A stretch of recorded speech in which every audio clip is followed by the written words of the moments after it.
So hello everyone and good evening सभी को। उम्मीद करता हूँ मेरी वॉइस प्रॉपर आ रही होगी सभी तक। एक बार कंफर्म कर देंगे और फिर हम लोग स्टार्ट करते हैं आज का लेक्चर। और आज हम लोग का एंशिएंट हिस्ट्री का लेक्चर नंबर 3 रहेगा, जिसमें कि हम लोग वैदिक सभ्यता, वैदिक एज देखने वाले हैं। ठीक है, राइट। ये हम लोग का आज है लेक्चर नंबर 3 और इसमें हम लोग करने वाले हैं वैदिक एज या फिर वैदिक सभ्यता। पहले लेक्चर में हम लोगों ने देखा था क्या? पहले लेक्चर में हम लोगों ने देखा था प्री हिस्ट्री, है ना। अगले लेक्चर यानी कि कल के लेक्चर में हम लोगों ने देखा प्रोटो हिस्ट्री। और आज के लेक्चर से हम लोग स्टार्ट करने वाले हैं एक्चुअल हिस्ट्री। अब इसको हम एक्चुअल हिस्ट्री बोलते क्यों हैं? एक्चुअल हिस्ट्री हम इसको इसलिए बोलते हैं बिकॉज हमारे पास टेक्स्ट हैं। पहले तो ये बताओ सारी चीज़ें प्रॉपर है ना? तो हमारे पास टेक्स्ट हैं जो इस पर्टिकुलर एज के बारे में बताते हैं। जिस तरह हमने उस प्री हिस्ट्री को 2 कैटेगरी में डिवाइड किया था, stone age and copper age. Stone age जिसको पीलेलिथिक, मीजोलिथिक और नियोलिथिक बोला था, पाषाण काल, और ताम्र पाषाण युग, कॉपर एज। प्रोटो हिस्ट्री को हम लोगों ने ब्रॉन्ज एज बोला, और हिस्ट्री को हम लोग बोलेंगे अब जो हम लोग वैदिक एज स्टार्ट कर रहे हैं, आयरन एज, बिकॉज अब यहाँ पे आयरन की डिस्कवरी हो चुकी थी वैदिक एज में। अब इसको, इस पर्टिकुलर एज को आयरन एज ज़्यादा ना फोकस करके हम वैदिक एज क्यों बोल रहे हैं, जिसको कि हम फर्दर 2 कैटेगरी में अभी डिवाइड करेंगे। वो 2 कैटेगरीज होंगी आपकी अर्ली वैदिक एज और लेटर वैदिक एज, जिसको कि हिंदी में अगर बात करें तो बोलते हैं क्या? अर्ली को आई थिंक क्या बोलेंगे? बताइए अर्ली को क्या बोलना चाहिए? अगर किसी को पता होगा तो हम बताना। अर्ली वैदिक एज को हम लोग क्या बोलेंगे यहाँ पे? ठीक है। और लेटर को क्या बोलेंगे? लेटर को आई थिंक बोलते हैं, लेटर वैदिक एज को उत्तर वैदिक काल। ठीक है, इसको बोलते हैं उत्तर वैदिक काल।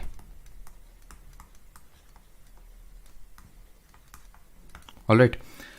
तो अगर हम यहाँ पे बात करें, इसको हम वैदिक एज इसलिए बोलते हैं बिकॉज यहाँ पे वेदास कंपाइल हुए थे।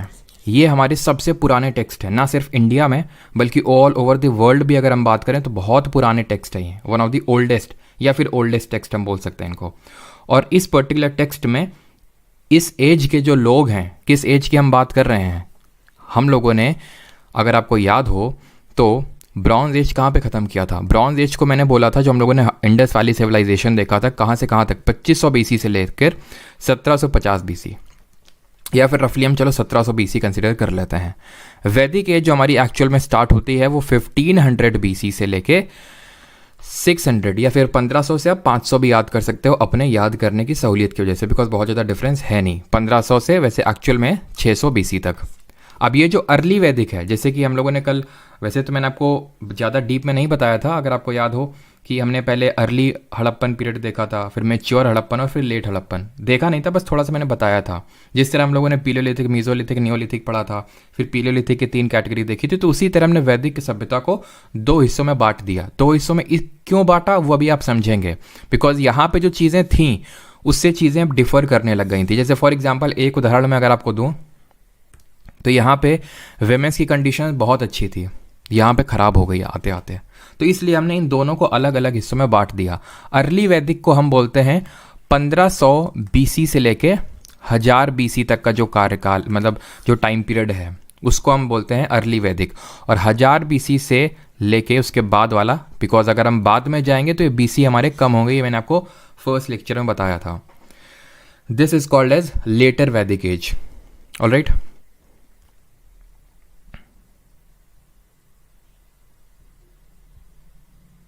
पूर्व वैदिक काल, बिल्कुल, उत्तर और पूर्व। सर स्लाइड से क्यों नहीं पढ़ाते? स्लाइड से क्यों नहीं पढ़ाती? स्लाइड नहीं तो और क्या है, हैं? ये ब्लैक बोर्ड दिख रहा है तुमको? मतलब 2-3 अतरंगी लोग मिल ही जाते हैं कमेंट में, तभी मैं कमेंट नहीं देखता हूँ। और तभी मैं आपसे बोलता हूँ कि आप भी जो सीरियस स्टूडेंट है ज़्यादा कमेंट पे फोकस ना करें। और जो लोग, मुझे पता है काफ़ी स्टूडेंट्स बोल रहे थे कि सर हमने बैच में एनरोल किया और हमारे डाउट ऐसे, मतलब फालतू के डाउट में बीच में दब जाते हैं, तो आप चिंता ना करिए। संडे को हम लोग का डाउट सेशन मतलब रहेगा सेशन संडे, और बाकी आपका डेली भी वो ग्रुप खुला करेगा जहाँ पे आपका डाउट रेजोल्यूशन हुआ करेगा। So don't worry about that. Alright, कल भी मैंने ऑडियो डाल के ये चीज़ आपको बताई थी। ठीक है, और जो भी जिसका डाउट होगा, जब मैं पूछूंगा डाउट है देन आप पूछ लेना वहाँ पे। ऑलराइट, तो अर्ली वैदिक आप समझिए 1500 से बीसी से लेकर 1000 बीसी तक, और लेटर वैदिक ये है आपका। अब ये मैंने आपको बोला कि इनको हम हिस्ट्री इसलिए बोलते हैं, फिर वैदिक एज इसलिए बोलते हैं बिकॉज वेदास कंपाइल हुए, यहाँ पे वेद बने। तो वेदा जो कंपाइल हुए तो उसमें सबसे पहले ऋग्वेद कंपाइल हुआ। अभी मैं वेद आपको पढ़ा नहीं रहा हूँ, तो उसमें से जो सबसे पहले वेद, चलो मैं ऋग्वेद भी नाम नहीं लेता हूँ, जो सबसे पहला वेद जो कंपाइल हुआ उसमें ये बताया गया कि ये इस सभ्यता के लोग आए कहाँ से थे। ये हड़प्पा वाले नहीं थे क्या, क्योंकि हड़प्पा ख़त्म हो गया। हड़प्पा कैसे ख़त्म हुआ, इसके पीछे की कई थ्योरीज हैं कि अर्थ को एक भूकंप आया, कोई लोग बोलते हैं बाढ़ आ गई थी, कोई लोग बोलते हैं कि कोई दूसरी ट्राइब आई थी जिन्होंने इनको मार डाला। बट हमारे पास क्लियर कट कोई एविडेंस नहीं है। लेकिन एक वो थ्योरी जो सबसे ज़्यादा हिस्टोरियंस के द्वारा बिलीव की जाती है या फिर मान्यता प्रदान है, और इसके बारे में हमारे जो बाल गंगाधर तिलक हैं, जो बाल गंगाधर तिलक, आप में से मैक्सिमम लोगों ने नाम सुना होगा, वैसे तो अभी हम लोगों ने मॉडर्न हिस्ट्री पढ़ी नहीं है, मॉडर्न हिस्ट्री में इनका नाम आएगा। इन्होंने आर्कटिक होम टू वेदास, ठीक है, आर्कटिक होम टू वेदास, इस बुक को कंपाइल किया, इस बुक को इन्होंने लिखा था, ठीक है। इन्होंने भी अपनी इस बुक में इस चीज़ को इंडो आर्यन थ्योरी को के बारे में सही माना है। अभी इंडो आर्यन थ्योरी है क्या, तो इंडो आर्यन थ्योरी ये बोलती है कि आर्यन ट्राइब ने यहाँ पे रूल स्टार्ट किया, और हम जितने भी इंडियंस हैं सब इस आर्यन ट्राइब से बिलोंग करते हैं, आर्य ट्राइब से बिलोंग करते हैं। और ये आर्य ट्राइब कहाँ से आई, ये सेंट्रल एशिया से आई, ये माना जाता है, ये सेंट्रल एशिया से आई। ये जो आप ये वाला रीजन देख रहे हैं, यहाँ पे रूल करती थी ये ट्राइब, या ये जो कंट्री है ये तुर्की कंट्री है, टर्की जिसको आप बोलते हैं, तो यहाँ पे इसके अराउंड यहाँ पे रूल करती थी। फिर हुआ क्या, ऐसा माना जाता है, क्लियर कट चीज़ें तो किसी को भी नहीं पता बिकॉज इतनी पहले की चीज़ है, कि यहाँ पे पॉपुलेशन धीरे धीरे बहुत ज़्यादा ग्रो होने लगी, बहुत ज़्यादा जनसंख्या बढ़ने लगी। हॉर्सेस के बारे में इन लोगों को पता था, हड़प्पन्स को नहीं पता था। हड़प्पा यहाँ पे जो रह रहे थे, ये आप लोगों ने कल देखा था, ये कौन है, मोदी जी नहीं है, कौन है, बियर्डेड मैन है। और ये जो हम लोग को बियर्डेड मैन की जो ये पर्टिकुलर हमें मिला है, ये कहाँ से मिला था, किस साइट से, ये आप जरा कमेंट में बताइए। बट इन लोगों को, ये जो आर्यन पीपल थे जो यहाँ पे सेंट्रल एशिया में रहते थे, इनको हॉर्सेस के बारे में पता था, और कैटल वगैरह के बारे में भी। तो धीरे धीरे इनके पॉपुलेशन ग्रो हो रही थी, और इन घोड़ों और जो भी ये कैटल रख रहे थे, जैसे कि गाय वगैरह हो गई, ठीक है, तो इनकी भी पॉपुलेशन बहुत ज़्यादा बढ़ रही थी। तो धीरे धीरे इनके बीच में इंटर कॉन्फ्लिक्ट्स होना स्टार्ट हो गया, ऐसा माना जाता है। और इन कॉन्फ्लिक्ट्स की वजह से ये लोग माइग्रेट होना स्टार्ट हुए, और यहाँ से एक पर्टिकुलर सेक्ट इधर चला गया, कुछ इधर चले गए, और कुछ इंडिया की तरफ आ गए। और ये जो पर्टिकुलर रूट दिखाया जा रहा है वही दिखाया जा रहा है कि ऐसे करके यहाँ पे ये इंडिया में आए। अब कुछ लोग मानते हैं कि इन्होंने हड़प्पन्स के साथ युद्ध किया, हड़प्पन्स को खत्म कर दिया। कुछ लोग मानते हैं कि नहीं, हड़प्पा पहले ही खत्म हो चुके थे, अर्थक्वेक वगैरह जैसी चीज़ें आई थी उससे खत्म हो चुके थे। बट ये थ्योरी बहुत ज़्यादा इस पर बिलीव है कि ये जो ट्राइब है, आर्यन ट्राइब जिससे हम सभी बिलोंग करते हैं, वो एक्चुअल में सेंट्रल एशिया से माइग्रेट करके आई थी। अगेन ये काफ़ी डिस्प्यूटेड है, लेकिन ये one of the most believable theory में से एक है। क्लियर। और ये हमें कैसे पता चलता है, अब कुछ ना कुछ तो सोर्सेज होंगे जिससे हम ये बोलते हैं कि नहीं ये यहीं से आए हैं। ये हमें ऐसे पता चलता है, ये जो टर्की देश है यहाँ पे एक इंस्क्रिप्शन है। इंस्क्रिप्शन मतलब अभिलेख इसको बोलते हैं। अभिलेख क्या होता है, जैसे कि मान लो दीवार में कुछ लिख दिया गया, उसको हम बोलते हैं अभिलेख, ठीक है। वो नहीं है ना, वो भी अभिलेख ही बोल सकते हो, तो उसी तरह का, ठीक है। दीवार में जो लिखा जाता है या फिर किसी पत्थर में लिखा जाता है उसको हम अभिलेख बोलते हैं। अभिलेख बहुत आएंगे आगे, अशोका के अभिलेख आएंगे और भी बहुत सारे रूलर्स के आएंगे, ठीक है। तो एक टर्की में है बोगाज़काई इंस्क्रिप्शन। इस पर्टिकुलर इंस्क्रिप्शन में पता है इंद्र, वरुण, हम सबको पता है इंद्र भगवान, ठीक है, जो अभी तो हम लोग भगवान ज़्यादा पूजते नहीं है, इंद्र वरुण ऐसे करके, लेकिन आपने नाम ज़रूर सुने होंगे। ये नाम इस इंस्क्रिप्शन में है जो कि टर्की में मिलता है, ठीक है। तो ये माना जाता है कि ये लोग मतलब सब कॉमन लोग हैं। फिर कई सारे हमारे ऐसे शब्द हैं जो यूरोपियन लैंग्वेज में, बिकॉज अभी हमने देखा कि ये लोग एक सेक्ट यूरोप की ओर माइग्रेट कर गया और एक इंडिया की तरफ आ गया। तो यूरोप में कुछ ऐसे मतलब इंग्लिश वोकैबलरी में कुछ ऐसे शब्द हैं जो कि इंडिया की जो वोकैबलरी है, जो संस्कृत, बिकॉज ये जो आर्यन पीपल यहाँ पे माइग्रेट करके आए, फिर उन्होंने संस्कृत लैंग्वेज डेवलप करी, तो उसमें वर्ड्स हमें सिमिलर साउंडिंग वर्ड्स मिलते हैं। जैसे कि भ्राता, भ्राता शब्द हम किसके लिए इस्तेमाल करते हैं, भाई के लिए, ब्रदर के लिए, ठीक है। ब्रदर इंग्लिश में होता है, भ्राता एंड ब्रदर साउंड सिमिलर। ऐसे ही अगर हम बात करें 7 और सप्त, ठीक है, सप्त और 7, ऑलराइट। जब हम बोलते हैं अंदर, अंदर, इनसाइड, ठीक है, वही इंग्लिश लैंग्वेज में मिलता है अंडर, थोड़ा सा सिमिलर है ये भी साउंडिंग। हाँ मुझे पता, आप बोलोगे कि अंडर का मतलब नीचे होता है, अंदर का मतलब अंदर, बट वो अंडर का मतलब रफली सिनोनिमसली सेम ही है। अंदर, अंडर, सप्त, 7, भ्राता, ब्रदर, ये काफ़ी सारी चीज़ें जो हमें सिमिलर साउंडिंग मिलती हैं। तो इससे भी हमें ये पता चलता है कि हाँ कहीं ना कहीं ओरिजिन्स सेम रहे होंगे। इसको हम बोलते हैं लिंग्विस्टिक बेसिस। भाषा के आधार पर हमने ये प्रूव किया कि हाँ कैसे ओरिजिन्स सेम रहे होंगे। क्लियर? थोड़ी सी चीज़ आपको अभी समझ में आई होगी। इसको हम यहीं पे अभी पॉज करते हैं। किस चीज़ को? ये जो यहाँ पे आए आर्यन सब, इन्होंने क्या क्या किया, कैसे रूल किया और इनके लिए क्या इंपॉर्टेंट चीज़ बन गई, क्या इन्होंने युद्ध लड़े, वो उस पर हम पॉज मारते हैं अभी। ठीक है, हम पहले अभी पढ़ेंगे किसके बारे में। अभी ये मतलब अर्ली वैदिक काल को दिखा रहा है, जहाँ पे ये लोग आर्यंस यहाँ पे आए और इन लोगों ने यहाँ पे रूल किया। इसको हम सप्त सिंधु बोलते हैं, बट इस पर अभी हम ब्रेक लगाएंगे। अभी हम पढ़ेंगे वेदास के बारे में। वो वेदास, वो टेक्स्ट जो हमें नॉलेज देता है इन वैदिक जो कल्चर के या फिर वैदिक एज के जो लोग थे उनके बारे में हमें ये नॉलेज देता है। सबसे पहली बात तो ये है कि सबसे पहले जो, अब वेदास की पहली बात कर लेते हैं, तो ये ओल्डेस्ट टेक्स्ट है हमारे। ठीक है, these are the oldest text. इससे पुराना टेक्स्ट हमें मिलता ही नहीं। यहाँ तक कि मतलब एक टेक्स्ट है जिसका नाम है ज़ेंडा अवेस्ता। ठीक है, एक टेक्स्ट है जिसका नाम है ज़ेंडा अवेस्ता। ये ईरानियन टेक्स्ट है, ईरान का है। ये माना जाता है कि इसी के टाइम जब वेदास हमारे कंपाइल हुए थे, इस टाइम या फिर उससे बाद में ये कंपाइल हुआ था ज़ेंडा अवेस्ता। जो ईरान के जो पारसी लोग होते हैं ना, वो अभी भी जैसे हमारे लिए भगवद गीता है या फिर वेद है, वैसे इनके लिए ज़ेंडा अवेस्ता है। जो पारसी लोग होते हैं, जैसे हमारे यहाँ पे अगर आप देखें मुंबई है ना, गोवा, गुजरात, यहाँ पे पारसी कम्युनिटी हमारी रहती है। ठीक है, तो वो पारसी कम्युनिटी ज़ेंडा अवेस्ता को ही फॉलो करते हैं, उसी को अपना एकदम बाइबल मानते हैं। ठीक है, वेदास का मतलब क्या होता है? वेदास का मतलब होता है नॉलेज, ज्ञान। ठीक है, वेद जो हैं अभी किसने लिखे थे? तो पहली बात तो ये है कि वेद बोल बोल के, जैसे फॉर एग्जाम्पल मैं आपको वेदा के बारे में अभी बताऊंगा कुछ बोल के। ठीक है, मान लो कि मुझे लिखना नहीं आता, उस टाइम पे मान लेते हैं लिपि डेवलप उतनी ज़्यादा नहीं हुई थी, तो ये बोल बोल के चल रही थी। जैसे मैंने आपको सुना दिया, आपने अपने आने वाली जनरेशन को सुना दिया, आने वाली जनरेशन ने किसी और को सुना दिया, फिर ये बहुत बाद में जाके इनको लिखा गया, इनको कंपाइल किया गया। So they were orally passed from one generation to another. और क्योंकि ओरली पास की गई, इनको सुनाया जाता था, इसलिए इनको बोला हमने श्रुति। लिखा नहीं गया, बोला गया, यानी श्रुति बोलते हैं।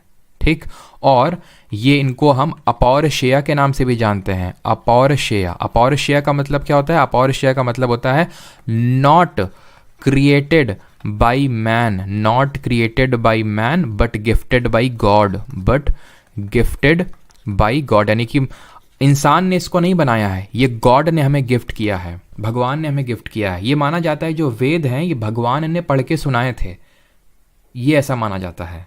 और वो फिर धीरे धीरे एक जनरेशन से दूसरे जनरेशन में पास ऑन होते गए। ये जो हमारे वेदास हैं इनके सब डिविजन्स हैं, संहिता, ब्राह्मणास, अरण्यकास और उपनिषद। ये क्या है सब डिविजन? समझे नहीं? देखिए, जो हमारे वेद हैं उनमें कई सारे हाइम्स देखने को मिलेंगे। अब जब मैं टर्म यूज़ करूँगा हाइम्स, हाइम्स, ये हाइम्स क्या होता है? भजन, आप ऐसे समझ लो। आपने, आप में से काफ़ी लोगों ने रामायण पढ़ी होगी, है ना? अखंड रामायण होती है। एक आपने लाइन ज़रूर सुनी होगी, प्रभु की कृपा भयउ सब काजू, जन्म हमार सफल भय आजू। सुना आपने? तो जब अगर आपने पढ़ा होगा तो आपने इस चीज़ को नोटिस किया होगा, पहले आप पूरा एक स्टैंजा पढ़ते हो, पैरा पढ़ते हो, देन ये जो मैंने अभी लाइन बोली, प्रभु की कृपा भयउ सब काजू, जन्म हमार सफल भय आजू, ये एक्चुअल में मतलब हनुमान जी ने भगवान राम को मतलब वो डेडिकेट की थी कि मतलब सब भगवान की कृपा से हो रहा है। ठीक है, तो ये जो लाइन है आपने एक नोटिस किया होगा, बार बार बोली जाती है। एक पैरा खत्म होता है फिर से बोली जाती है, एक पैरा खत्म होता है फिर से बोली जाती है। इसी को बोलते हैं हाइम्स। और ये जो पैरा हैं इनको बोलते हैं वर्सेज। इनको क्या बोलते हैं? वर्सेज। यहाँ पे मैं लिख देता हूँ, ठीक है, क्योंकि जब मैं आगे इन टर्म्स का यूज़ करूँगा तो आपको मतलब पता होना चाहिए कि इनका मतलब क्या है। इनको हम बोलते हैं verses. What are these verses? तो इनको हिंदी में हम बोल सकते हैं छंद। ठीक, तो ये जो हाइम्स का कलेक्शन है सभी वेदास का, इनको संहिता बोलते हैं। तो ये क्या है? संहिता, कलेक्शन ऑफ हाइम्स, भजनों का संगठन। ठीक है, collection of hymns. What are Brahmanas? तो ब्राह्मणास में ये एक्चुअल में अभी आप में से मैक्सिमम लोग हो सकता है पता हो, नहीं पता है तो बता देता हूँ कि हम जब टाइप्स ऑफ वेदा देखेंगे तो हम यहाँ देखेंगे कि हमारे 4 वेद होते हैं, 4 वेद होते हैं, ठीक। उन चारों वेदों का जो आखिरी चैप्टर है वो ब्राह्मणाज है या फिर ब्राह्मण्स है। आखिरी चैप्टर की मैं बात कर रहा हूँ, यानी कि हर वेद के अंत में देखोगे ब्राह्मणाज आपको मिलेंगे। ये हैं क्या? ये बताते हैं कि सैक्रिफाइसेस कैसे करनी है और रिचुअल्स कैसे परफॉर्म करने हैं। इसी चीज़ का यूज़ कर करके जो प्रीस्टली क्लास था, जो पंडित वर्ग था, उसने अपना डोमिनेशन बिठा लिया कि कोई भी तुम सैक्रिफाइस करोगे, रिचुअल करोगे, जब तक हम उसको परफॉर्म नहीं करेंगे तुम्हारे लिए तो वो सफल होगी ही नहीं। और आज भी आप देखते हैं कई जगहों में कि भाई ये लाओ वो लाओ, ठीक है, सब तो नहीं लेकिन कई जगह, जैसे मैं मतलब अपने मेरे घर के ही एक शादी थी, उसमें मैं देख रहा था पंडित जी, मैं आपको ऐसे ही किस्सा सुना रहा हूँ, इससे रिलेटेड ही है। तो पंडित जी बोलते हैं कि मतलब ऐसा कुछ होता है ना, मुझे एग्जैक्टली तो नहीं पता है, कि अगर लड़की वाले अगर मतलब कुछ एक्स अमाउंट देते हैं तो लड़के वालों को 2x अमाउंट देना होता है पंडित जी को, ऐसा कुछ होता है। तो उन्होंने क्या बोला पंडित जी ने, मतलब हम लोग लड़की वाले थे तो पापा से मेरे उन्होंने बोला कि ऐसा करो कि इतना दे दो, जैसे मान लो कि 20,000 दे दो, ठीक है, 20,000 तुम दे दो और तुम्हारा हम 10,000 वापस कर देंगे बाद में तो ये लोग 40,000 दे देंगे। मतलब ऐसा था, सभी के लिए मैं नहीं बोल रहा हूँ लेकिन ये रियल इंसिडेंस बता रहा हूँ। तो धीरे धीरे ये चीज़ उस समय भी डेवलप होती गई कि रिचुअल्स, महंगे महंगे रिचुअल्स परफॉर्म किए जाने लगे और ये सारी चीज़ें होने लगी। अब इसका एक डाउन साइड हमें देखने को मिलेगा। पता है डाउन साइड क्या है? इसका डाउन साइड ये है कि जब गरीब लोगों को लगा यार हमारे लिए तो है ही नहीं, हम तो ये महंगे महंगे रिचुअल परफॉर्म ही नहीं कर सकते हैं, सैक्रिफाइसेस कर ही नहीं सकते हैं, ये लाओ वो लाओ, 2 गाय लाओ, ये इतनी सारी चीज़ें। तो फिर हुआ क्या, यहीं से बाकी जो धर्म है, जैनिज़्म, बुद्धिज़्म, इनका ओरिजिन चालू हो गया। हम अगले चैप्टर में पढ़ेंगे जैनिज़्म एंड बुद्धिज़्म। तो एक्चुअल में जो उनका ओरिजिन चालू हुआ ना, वो इसी वजह से हुआ। गौतम बुद्ध हो चाहे महावीर हो, ये हिंदू धर्म से ही बिलोंग करते हैं, लेकिन ये जो प्रीस्टली क्लास डोमिनेशन है ब्राह्मण्स का, उसके अगेंस्ट में जाके इन लोगों ने इन धर्म को सेटअप किया। आगे आने वाले काफ़ी सारे राजा हैं हमारे, चंद्रगुप्त मौर्य, अशोक, इन लोगों ने भी हिंदू धर्म को नहीं, जैनिज़्म या फिर बुद्धिज़्म को अपना। जैसे चंद्रगुप्त मौर्य ने जैनिज़्म को और अशोक ने बुद्धिज़्म को, ऐसे आजीविका सेक्ट भी आई। वो क्यों? क्योंकि उन्हें पता था कि अगर हमें जनता का दिल जीतना है तो हमें इन जो धर्म है जो कि बहुत ज़्यादा रिचुअल्स और सैक्रिफाइसेस पे बिलीव नहीं करते हैं महंगे महंगे, उनको हमें सपोर्ट करना पड़ेगा, ठीक है। तो इसीलिए ही जब लेटर वैदिक एज आती है रफली 600 BC तक, तो इन उपनिषद को कंपाइल किया गया। किस लिए? ये बताने के लिए कि ये अगर आपको मोक्ष अटेन करना है, हर धर्म का यही गोल होता है मोक्ष अटेन करना है, तो सैक्रिफाइसेस और रिचुअल करने की ज़रूरत नहीं है। आप एक काम करो, आप नॉलेज गेन करो, नॉलेज से ही आपको मोक्ष मिल जाएगा। तो मतलब आपको ये बोल सकता हूँ कि अब आगे अपने लाइन पे, एक तरह से मैं इस स्टेटमेंट को अगर यूज़ कर सकता हूँ तो, मतलब कि जब इनको ये लगा हिंदू धर्म में कि अब तो यार हमारा पावर तो ख़त्म हो रहा है, अब तो हमारी मतलब ज़्यादातर लोग तो डेविएट कर रहे हैं जैनिज़्म बुद्धिज़्म की तरफ, तब इनको लगा कि अब ज़रूरत है कि ये सैक्रिफाइसेस और रिचुअल्स की तरफ से ध्यान हटाया जाए और बाकी किसी चीज़ में लगाया जाए। तो इन लोगों ने बोला अगर मोक्ष अटेन करना है तो नॉलेज पे ध्यान देना है, तो इसलिए उन्होंने उपनिषद कंपाइल की है। तो अब समझिए उपनिषद क्या है, ये भी एंड ऑफ द वेदास में दिया हुआ है। And what are these? Aranyaka, Hindi में भी इनको यही बोलते हैं, अरण्यका, संहिता और ये सब, ठीक है। अरण्यका वो हैं कि अगर ये उन लोगों को परफॉर्म करने होते हैं सैक्रिफाइसेस या रिचुअल जो लोग जंगल में रह रहे हैं, जिनको हम हर्मिट्स बोलते हैं। हर्मिट्स कौन होते हैं? जो लोग जंगल में रहते हैं या फिर जो स्टूडेंट हैं। हर कोई तो जंगल में जा नहीं सकता, इसलिए हर कोई रिचुअल परफॉर्म कर नहीं सकता है, तो अरण्यकाज उनके लिए हैं जो जंगल में रहते हैं। तो सब डिवीजन ऑफ वेदास आपने समझ लिया है क्या? अब हम आते हैं टाइप्स ऑफ वेदास पे। 4 टाइप्स हैं हमारे वेदा के, ठीक। 4 टाइप कौन कौन से हैं? सबसे पहला है हमारा ऋग्वेद, ठीक है। वेद थोड़े से ज़्यादा इंपॉर्टेंट है अगर मैं बात करूं, ठीक है। तो ये हमारे सबसे पहले आता है ऋग्वेद। अब इस ऋग्वेद और एक चीज़ यहाँ पे, एक चीज़ अगर मैं बात करूं, वैसे तो उपनिषद अभी हम डिस्कस करेंगे, कुछ उपनिषद जो हैं इसके अंदर उनको भी हम एक एक करके डिस्कस करेंगे, बट एक चीज़ ध्यान रखना, इन्हीं उपनिषद को हम वेदांत के नाम से जानते हैं। वेदांत क्यों? क्योंकि वेदों का अंत उपनिषद से ही होता है। ब्राह्मण्स लास्ट में थे, उपनिषद तो उसके बाद कंपाइल किए गए ना, तो वो तो उनसे भी लास्ट में आएंगे। तो जो वेदों का अंत होता है वो उपनिषद से ही होता है, इसलिए ध्यान रखना कि उपनिषद को ही वेदांत बोलते हैं।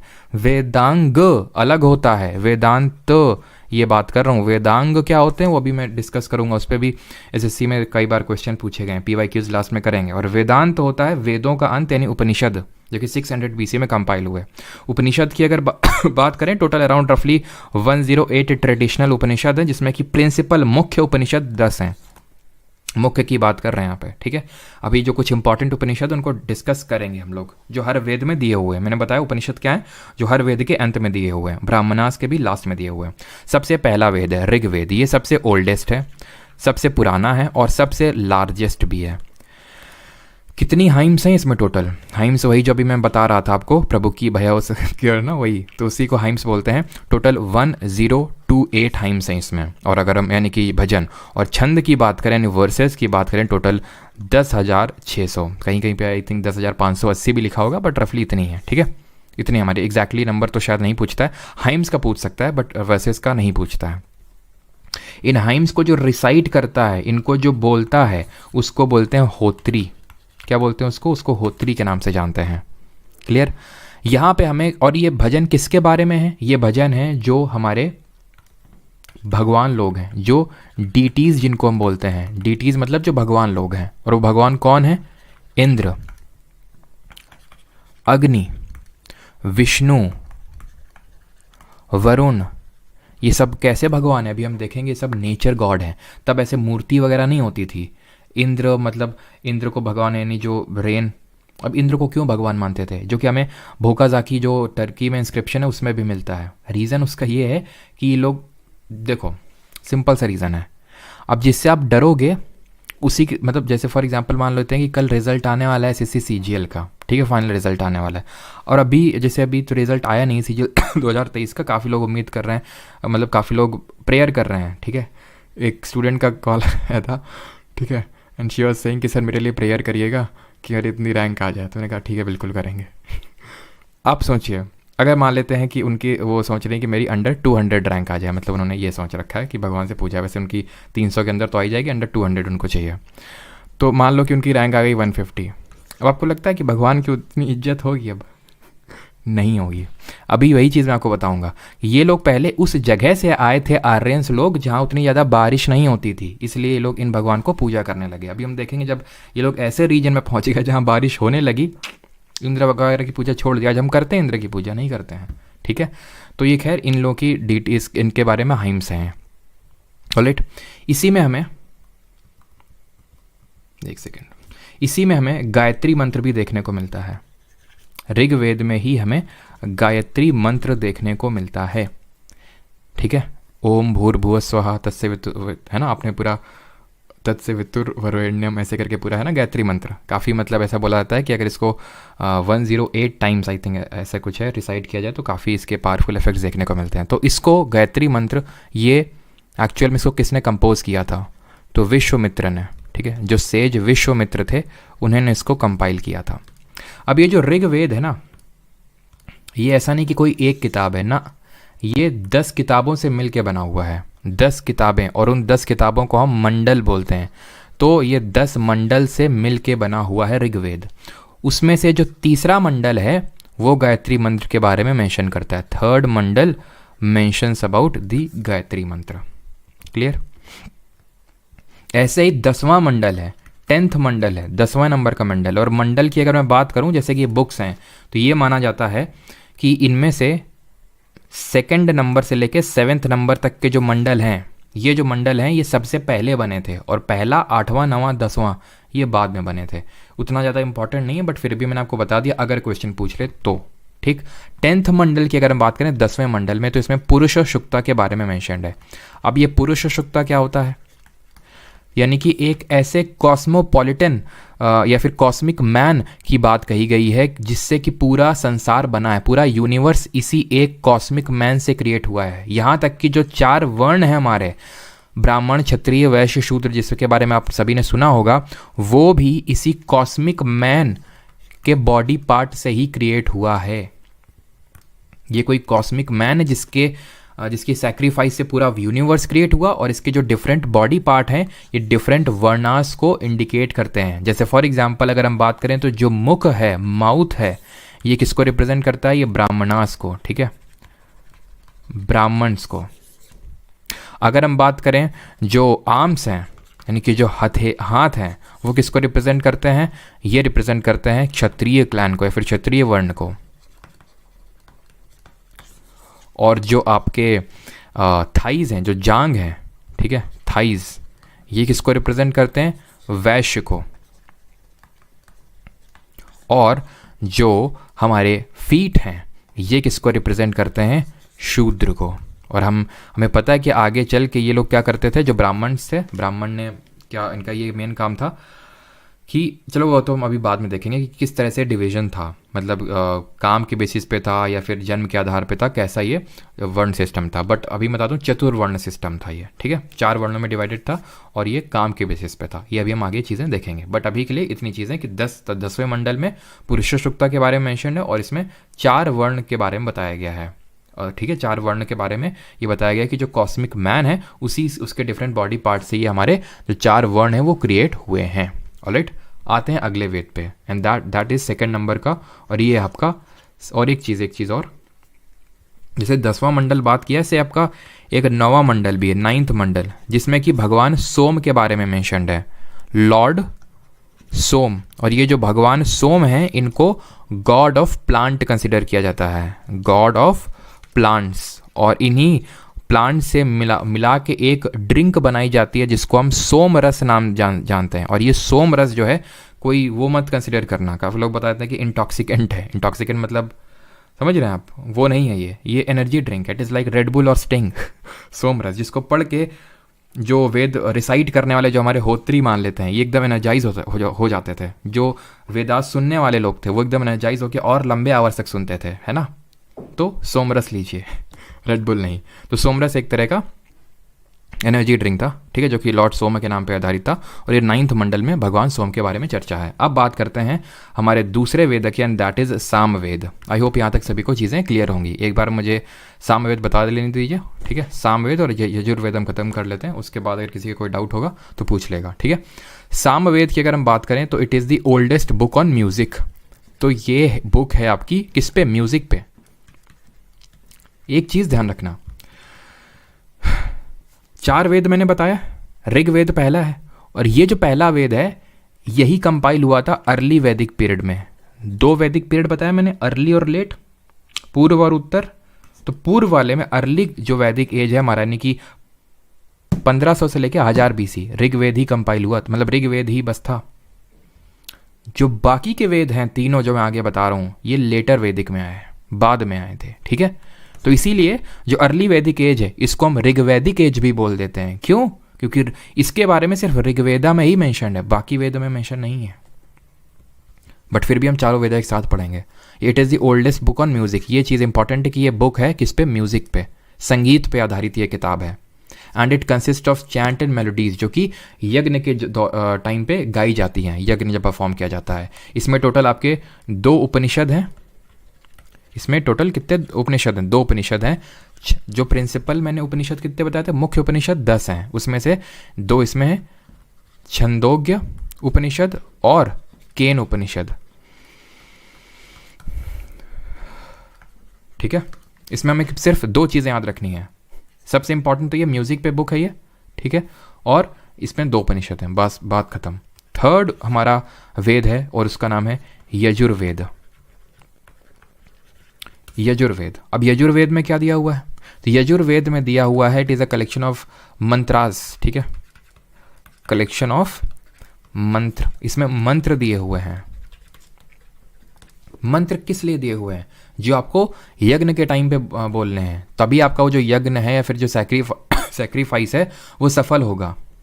इसमें यज्ञ दिए, मतलब इसमें मंत्र वगैरह दिए हुए हैं, और मंत्रों का उच्चारण वगैरह कैसे क्या करना है वो हम देखेंगे, वेदांगाओं में दिया हुआ है, वेदांगास में, ठीक है। लेकिन अभी के लिए ये कलेक्शन ऑफ मंत्र है, सिंपल। यहाँ बहुत ज़्यादा मैं नहीं लिखवा रहा हूँ, जितना से आपका क्वेश्चन बन जाएगा सिर्फ उतना लिखवा रहा हूँ, नहीं तो फिर उस बहुत ज़्यादा से फिर कन्फ्यूजन भी क्रिएट होती है, ठीक है।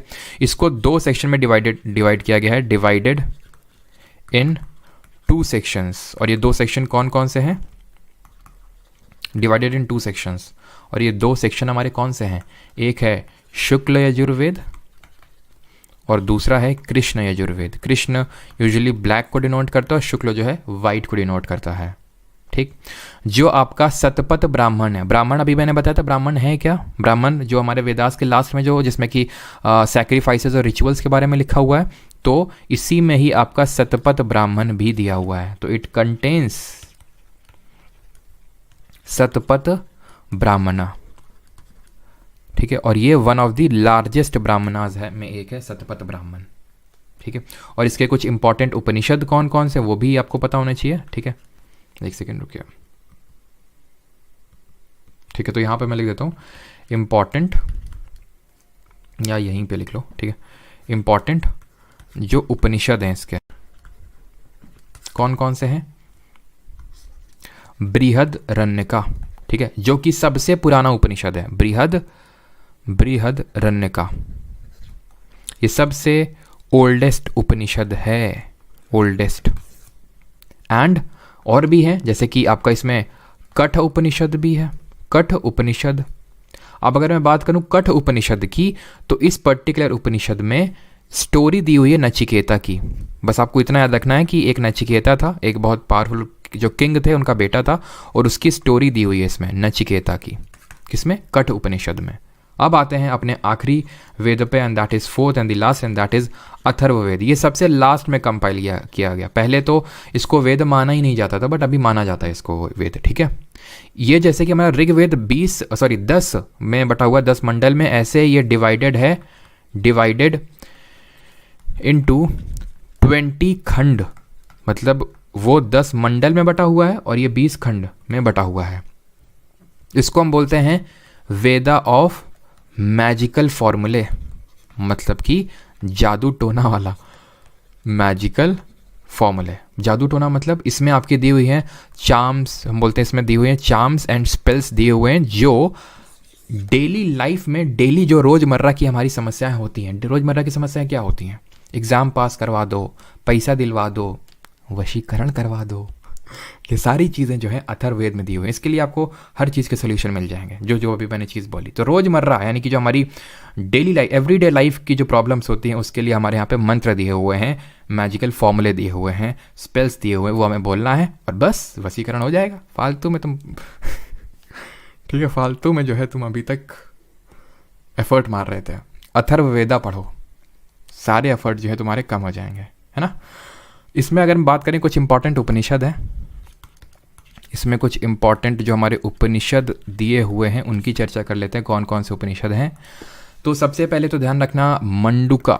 ठीक है, मंडूका उपनिषद। ये क्यों इंपॉर्टेंट है?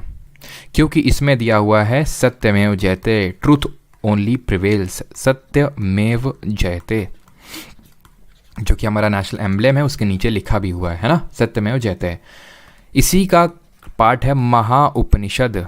और ये महा उपनिषद क्यों इंपॉर्टेंट है? अभी G20 समिट हुआ था और इसका मोटो क्या था? वसुधैव कुटुंबकम। तो जो वसुधैव कुटुंबकम है वो महा उपनिषद से ही लिया गया है। वसुधैव यानी कि होल वर्ल्ड, कुटुंबकम whole world is a family. Is that clear? अब जो स्कूल्स ऑफ फिलॉसफी, फिलॉसफी क्या होती है? अब एक बार पहले ये बताओ, यहाँ तक किसी का कोई डाउट तो नहीं है? किसी का कोई डाउट हो यहाँ तक बता दो। रातों रात करोड़पति, बिल्कुल काजल। हाँ हितेश, जादू टोना हाँ एकदम, तो मतलब जादू टोना नहीं बोल सकते हो। क्लियर है ना सभी को यहाँ तक? हाँ, तो जो भी फिलॉसफी क्या होती है, ज़्यादा फिलॉसफी मत झाड़ो, बोलते ना। फिलॉसफी का मतलब होता है जो डीप नॉलेज जो निकाल के लाता है, that is called as philosophy. तो इन वेदाओं, जो वेद है हमारे, इनमें जो मानता था, जो इनको मानते थे, उनको हम बोलते थे, उन स्कूल्स ऑफ फिलॉसफी को बोलते थे Orthodox. Orthodox schools of philosophy, Orthodox. और जो नहीं मानते थे, जो मानते थे उनको ऑर्थोडॉक्स बोलते थे, और जो नहीं मानते थे उनको हीट्रोडॉक्स बोलते थे।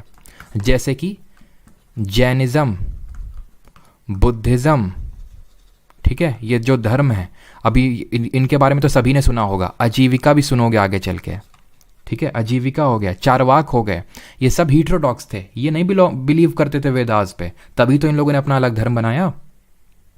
और जो बिलीव करते थे वो स्कूल्स ऑफ फिलॉसफी यहाँ पे लिखे हुए हैं, 4 ये हैं और 2 ये हैं, टोटल 6 स्कूल्स ऑफ फिलॉसफी। इनके बारे में हमें ये पता होना चाहिए कि इनको किसने propound किया था, दिया किसने था। तो संघ स्कूल ऑफ फिलॉसफी के प्रोपाउंडर थे कपिल, ऐसे याद कर लो, कोई दोस्त है तुम्हारा कपिल, वो शंख बजाता है, ठीक। न्याय गौतम, ऐसे याद कर लो, जो गौतम गंभीर है वो सबको न्याय दिलाते हैं, है ना। गौतम गंभीर बोलते रहते हैं ना कि एक ही प्लेयर की बड़ाई करते रहोगे 24 घंटे तो वही लगेगा कि सारा काम तो वही कर रहा है, बाकी के जो 10 प्लेयर्स हैं उनको कभी कुछ नाम ही नहीं आएगा। तो ये क्या करते हैं, गौतम जी सबको न्याय देने का काम कर रहे हैं, गौतम गंभीर, है ना, कि सिर्फ विराट कोहली का नाम नहीं होगा, सबका नाम होना चाहिए, ठीक है। तो गौतम जी जो है न्याय दे रहे हैं, ठीक है। और इसमें ये मतलब न्याय जो फिलॉसफी है, इसमें साइंटिफिक अप्रोच की बात कही जाती है। इसमें ये बोला जाता है कि हर कोई भी वो चीज़ एक्सेप्ट नहीं करनी है जिसमें कोई साइंटिफिक अप्रोच नहीं है, ये बोला गया न्याय फिलॉसफी में। वैशेषिका को कन्नड़ ने दिया था। ये यूजुअली इस तरह का क्वेश्चन मैचिंग में पूछा जाता है।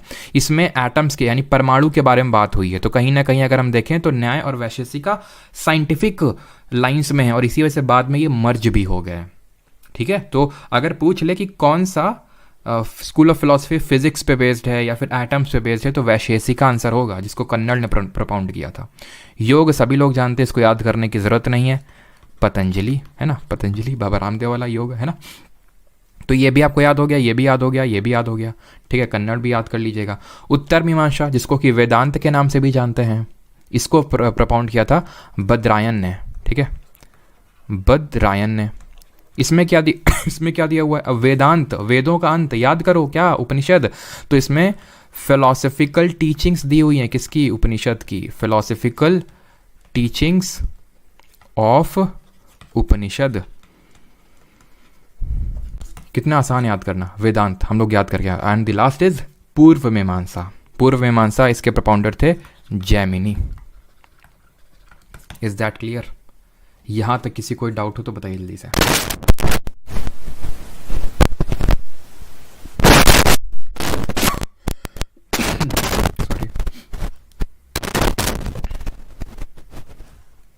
अब हम आएंगे वेदांगास पे। अब ये वेदांगास क्या है? वेदांत अलग हैं, वेदों का अंत, वेदांगास अलग है। वेदांगास हमारे टूल्स हैं to understand Vedas, tools to understand Vedas. अगर हमें वेद समझने हैं तो इन टूल्स का यूज करना पड़ेगा। शिक्षा यानी कि स्टडी ऑफ, इसको हम बोलते हैं फोनेटिक्स, स्टडी ऑफ फोनेटिक्स। मतलब फोनेटिक्स क्या होता है? फोनेटिक्स होता है कि कोई, जैसे मैं कुछ बोल रहा हूँ, जैसे मैंने बोला प्रभु, तो इसका साउंड क्या होगा? तो साउंड की नॉलेज पहले तो रखो, तब तुम्हें वेदा समझ में आएंगे कि किस साउंड का मतलब क्या होता है।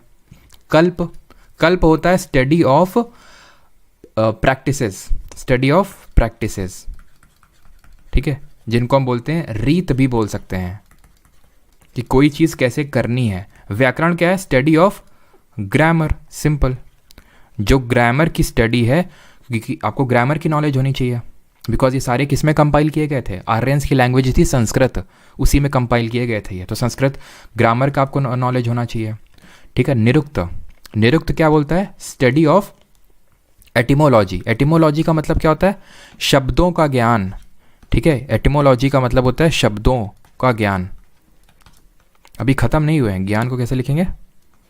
ऐसे, है ना, शब्दों का ज्ञान। टोटल 6 वेदांगा हैं, ध्यान रखना, 6, इसमें 4 ही लिखे ना, चलो 2 और मैं लिखता हूँ यहाँ पे। निरुक्ता हो गया, और एक सेकेंड, शिक्षा हो गया, कल्प हो गया, हाँ 2 और बचे आपके। एक तो ज्योति है, ठीक है, ज्योति, और एक है आपका, एक ज्योति और एक, हाँ, छंद है, ठीक है, छंद, ज्योति और छंद। टोटल ध्यान रखना 6 वेदांगाज हैं, टोटल 6। इस पे भी आई थिंक क्वेश्चन आ चुके हैं सिम, बाकी तो भी PYQs देखेंगे तो पता चल ही जाएगा। ज्योति मतलब होता है स्टडी ऑफ लाइट, एंड छंद का मतलब होता है study of poetic matter, study of poetic matter, यानी कि जो थोड़े से काव्य जो स्टाइल लिखा हुआ है, ठीक है, जैसे कि जो खासकर जो सामवेद में जो पोइटिक मैटर लिखा हुआ है वो हमें पता होना चाहिए। तो ये टोटल 6 वेदांगाज हैं which are tools to understand the Vedas. शिक्षा, कल्प, व्याकरण, निरुक्त, ज्योति और छंद। ज्योति और व्याकरण तो याद सभी को हो गया होगा, व्याकरण मतलब ग्रामर होता है और ज्योति मतलब लाइट होता है।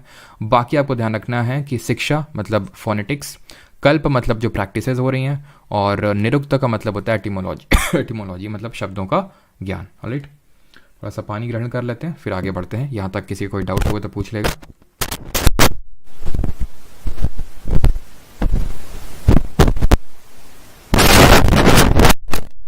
सर ये है वेदांग, बिल्कुल वेदांगार और आपके वेदांता अलग होते हैं ना।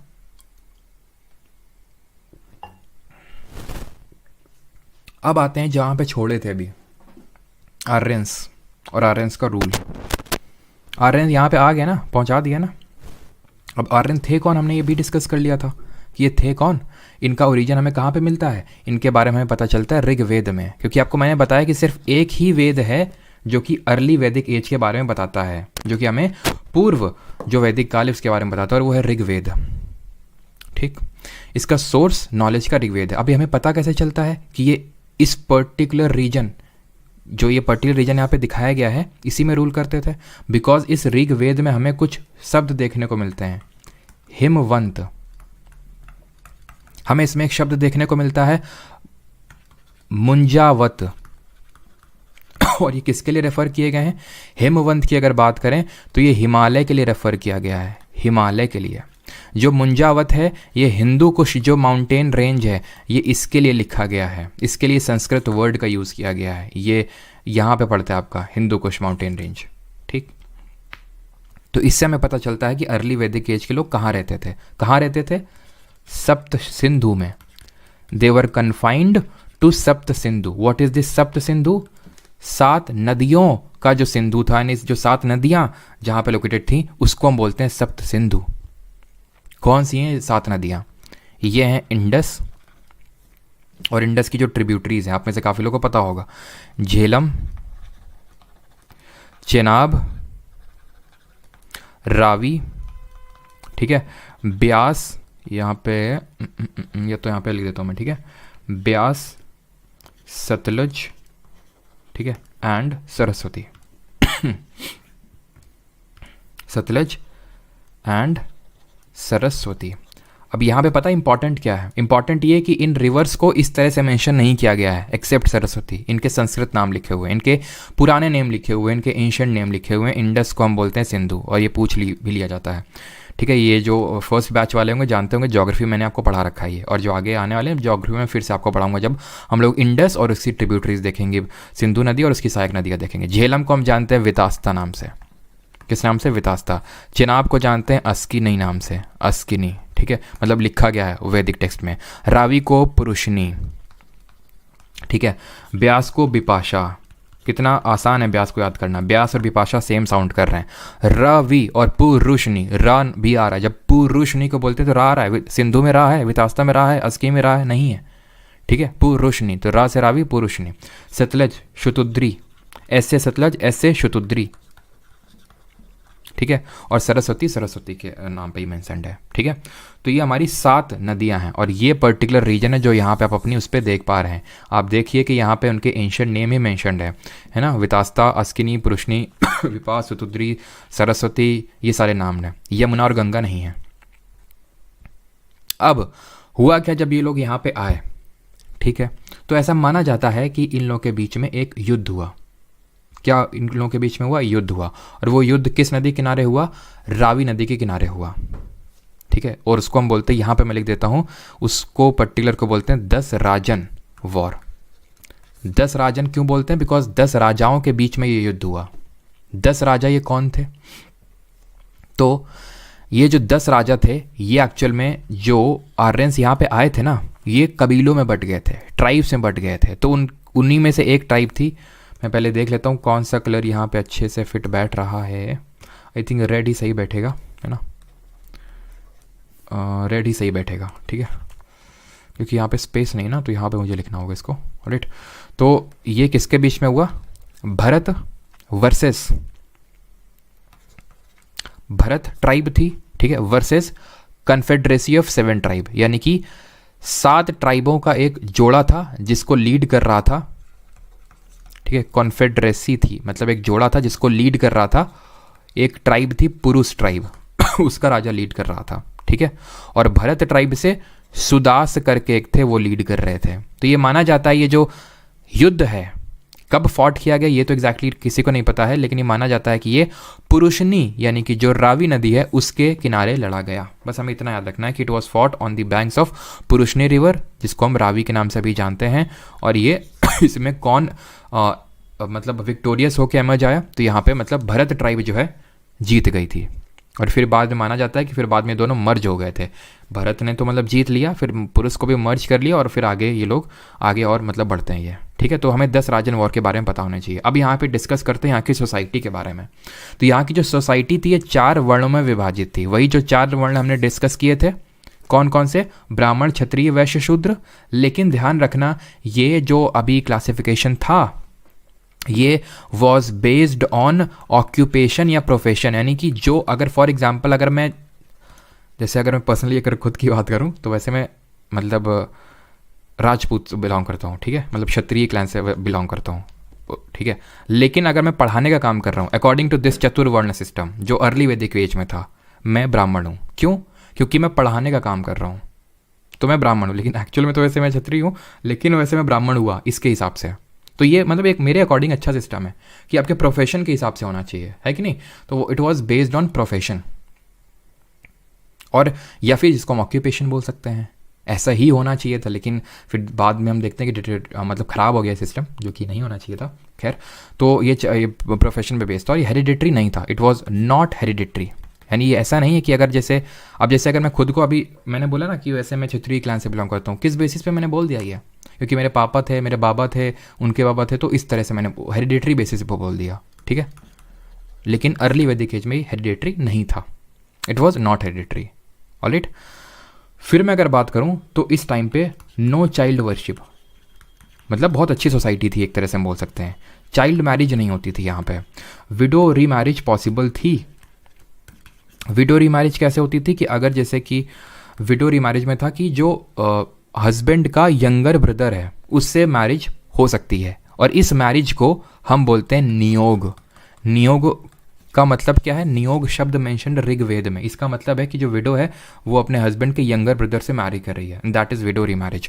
जब ईश्वर चंद्र विद्यासागर, हमें पता है कि बाद में हमारी सोसाइटी इतनी खराब हो गई, जब सती प्रथा चल रहा था, जब विडो रीमैरिज पॉसिबल नहीं थी, तब हमारे ईश्वर चंद्र विद्यासागर ने इसी ऋग्वेद का हवाला देते हुए बोला कि देखो यहाँ पे भी मेंशन्ड है कि विडो रीमैरिज होती है, ये कोई गलत का बात नहीं है ये, ठीक है। तो 1856 में जब मॉडर्न हिस्ट्री पढ़ेंगे तो वहाँ देखेंगे इस चीज़ को, ठीक, कि ये फिर विडो रीमैरिज फिर से पॉसिबल हुई। ये आपकी एक पैट्रियार्कियल सोसाइटी थी। पैट्रियार्कियल सोसाइटी मतलब क्या है कि पुरुष ही प्रधान होता था। अभी मैट्रियार्कल उतनी नहीं थी, पैट्रियार्कल ही थी, यानी पुरुष ही प्रधान होता था, घर का हेड होता था। क्लियर? यहाँ पे अगर हम बात करें तो यहाँ पे इस सोसाइटी में काऊ को बहुत माना गया, बहुत मतलब बहुत ज़्यादा। अगर किसी की जो ये एक तरह की वेल्थ डिसाइडर थी, वेल्थ डिसाइडर का मतलब क्या होता है, शॉर्ट में मैं लिख रहा हूँ, इसका मतलब है अगर मेरे पास 5 गाय हैं, तुम्हारे पास 10 हैं, तो तुम अमीर हुए।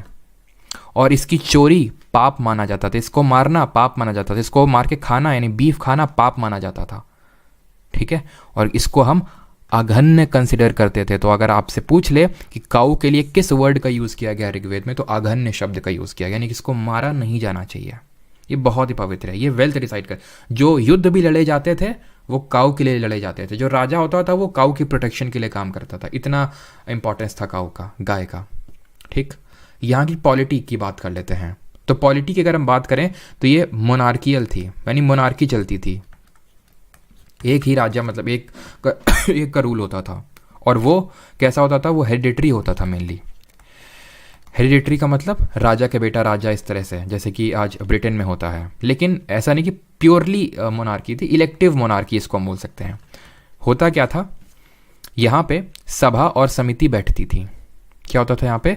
सभा और समिति बैठा करती थी।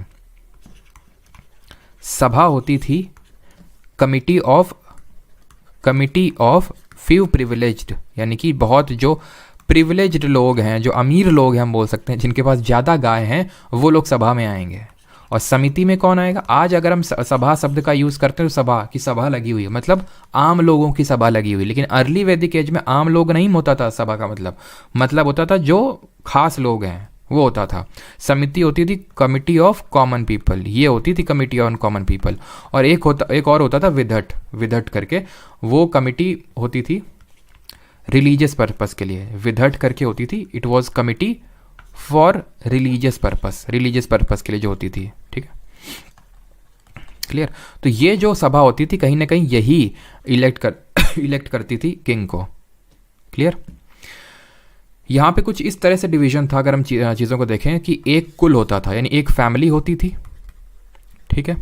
एक कुल का जो ग्रुप, एक फैमिली का जो ग्रुप बनता था, उससे एक ग्राम, एक गांव बनता था। फिर एक उससे पूरा विश्व बनता था, ठीक है। उससे फिर जन यानी कि एक पूरी ट्राइब बनती थी, और उस ट्राइब के सबसे ऊपर फिर उससे पूरा एक राष्ट्र बनता था। क्या बनता था? राष्ट्र। इस तरह से डिवीजन था चीज़ों का। रैंकिंग अगर हम बात करें, ऑफिशियल्स क्या यहाँ पे होते थे, रैंकिंग अगर हम बात करें तो रैंकिंग ऑफ ऑफिशियल्स बात कर लेते हैं यहाँ पे हम, कि क्या पोजीशन होती थी क्या, जैसे आज ये डिफेंस मिनिस्टर और ये सब ऐसा करके, तो बहुत ज़्यादा तो नहीं था। हाँ, पुरोहित हुआ करते थे, पुरोहित सबसे ऊपर हुआ करते थे, पुरोहित लोग, ठीक है, यानी कि जो प्रीस्टली क्लास होता था। जो आर्मी चीफ होता था उसको सेनानी के नाम से जाना जाता था। सेनानी वॉज, कौन था ये? आर्मी चीफ था। और जो गांव का मुखिया होता था, यानी जो विलेज हेड होता था, उसको हम ग्रामणी बोलते थे, ठीक है। Gramin was who? Village head. खत्म, ठीक है। बस हम डिस्कस कर लेते हैं थोड़ा सा रिलीजन, धर्म, और उसके बाद हम आएंगे लेटर वैदिक एज में, फिर खत्म, फिर क्वेश्चंस करेंगे, ठीक। तो जो रिलीजन था, धर्म, अगर आपको याद हो वैदिक एज हम किसकी बात कर रहे हैं? अर्ली वेद। अर्ली वेद में ऋग्वेद था। ऋग्वेद में मैंने बोला 1028 हाइम्स थी, और उन हाइम्स में किसको बार बार मेंशन किया गया? इंद्र देवता को। और भी देवता है हमारे, इंद्र देवता के अलावा जैसे अग्नि है, सोम है, इन सबको भी मेंशन किया गया, लेकिन सबसे ज़्यादा जो मेंशन किया गया है वो इंद्र भगवान को किया गया है। यानी कि मैं आपको ये बताना चाह रहा हूँ कि जो धर्म था वो ऐसा नहीं कि मूर्ति थी या फिर कि भाई जो शिव जी हैं इस तरह से दिखते हैं ना, यानी कि एंथ्रोपोजेनिक फॉर्म नहीं था, हम बोल सकते हैं। यानी कि हम गॉड को विजुअलाइज नहीं करते थे, हम नेचर में ही गॉड को ढूंढते थे, यानी कि वर्शिप ऑफ नेचर होता था, वर्शिपिंग ऑफ नेचर। कौन कौन से? इंद्र, जो कि हमारे पानी मतलब बारिश करवाते हैं, पृथ्वी है ना, और अग्नि, अग्नि हो गया। जैसे अग्नि की अगर हम बात करें तो अग्नि को यह माना जाता है, is considered as intermediary between human and God. भगवान जो हैं, जो एकदम भगवान है, ठीक है, और उनके और इंसानों के बीच में ये एक लिंकेज का काम करते हैं। इंद्र की अगर हम बात करें, इनको पुरंदर के नाम से जाना जाता था। पुरंदर शब्द का मतलब होता है डिस्ट्रॉयर ऑफ फोर्ट्स, ठीक है, यानी इनको बहुत ही डिस्ट्रॉयर ऑफ फोर्ट्स, किलों का जो डिस्ट्रॉय करता है, यानी कि बहुत ही पावरफुल इनको कंसिडर किया जाता था। मतलब ये माना जाता है इंद्र भगवान को ये सबसे पावरफुल मानते थे, बिकॉज सबसे ज़्यादा बार अगर किसी भगवान का मेंशन है तो वो इंद्र भगवान है, ठीक है। भगवान सोम, जिनकी अभी हम चर्चा कर रहे थे, गॉड ऑफ प्लांट इनको जानते हैं। वायु यानी एयर को पूजते थे ये लोग, क्लियर। रुद्र भगवान थे एक, रुद्र भगवान, God of animals, God of animals हैं ये। ऐसे हमारी एक, ऐसा नहीं कि मतलब फीमेल गॉडेस नहीं थी, लेकिन ध्यान रखना ज़्यादातर मेल गॉड ही थे, मेल नाम से ही थे, फीमेल में कमी थे। जैसे अदिति, अदिति फीमेल गॉडेस थी हमारी, mother of all gods, mother of gods, या फिर मदर ऑफ जो हमारे सूर्य भगवान है उनकी मदर कंसिडर किया जाता था इनको, अदिति को। तभी हम आदित्य बोलते हैं ना, आदित्य L1 करके हमारा एक अभी मिशन भी है सूरज के लिए, है ना, आदित्य बोलते हैं सन को, अदिति के वो पुत्र माने जाते हैं। और एक चीज़ ध्यान रखना, एक और थी हमारी सावित्री, जो अभी मैंने आपको गायत्री मंत्र बताया था वो इन्हीं को ही डेडिकेटेड है, ठीक है। गायत्री मंत्र इन्हीं गॉडेस को डेडिकेटेड है, सावित्री जो हमारी है, ठीक है। गायत्री मंत्र, गायत्री मंत्र कौन से मंडल में, जरा बताइए, कितने लोग फोकस से पढ़ रहे हैं, भी पता चल जाएगा। और एक चीज़ कि नो एनिमल वर्शिप, यानी कि एनिमल वर्शिप नहीं थी यहाँ पे, नो एनिमल वर्शिप, है ना। हमने हड़प्पा वाले में देखा था कि एनिमल वर्शिप होती थी, क्यों? क्योंकि हमें एक सील मिली थी टेराकोटा से बनी हुई मोहनजोदाड़ो में, जहाँ पे पशुपति सील थी, जहाँ पे हमें देखा था कि जो प्रोटो शिवा हैं उनके अराउंड हमें जानवर देखने को मिलता है। और वो जानवर हमने कैसे याद किए थे? बेटर डियर से। बी से क्या था? बफेलो था। ई से क्या था? एलिफेंट था। टी से क्या था? टाइगर था। आर से राइनो था। और डियर से 2 डियर थे उनके जो पैर में बैठे हुए थे, है ना। तो उससे हमें पता, बट यहाँ पे कोई एनिमल वर्शिप नहीं थी, क्लियर। और अगर हम यहाँ की पॉटरी की बात करें कि हमें कैसी पॉटरी देखने को मिलती है, तो यहाँ पे हमें ऑकरे कलर्ड पॉटरी देखने को मिलती है, ऑकरे कलर्ड मतलब वही मैंने आपको बताया था, गेरुआ टाइप, मटमैला टाइप थोड़ा सा colour, ochre coloured pottery. Pottery में आपको पिछले 2-3 लेक्चर से हर लेक्चर मैंने आपको पॉटरी के बारे में बताया है। ख़त्म। किसी का कुछ डाउट हो पूछ सकता है। देन स्टार्ट करते हैं लेटर वैदिक एज, जो कि छोटा सा है। अगर आप अर्ली वैदिक समझ गए, लेटर अपने आप समझ जाएंगे, बस यहाँ से कुछ चेंजेस हुए वो समझाना, देन PYQs करें, ख़त्म। 3rd मंडल से 10th मंडल नहीं सर, बेंजामिन नितिन कैसी बात कर रहे हैं, 10वें मंडल में दिया हुआ है।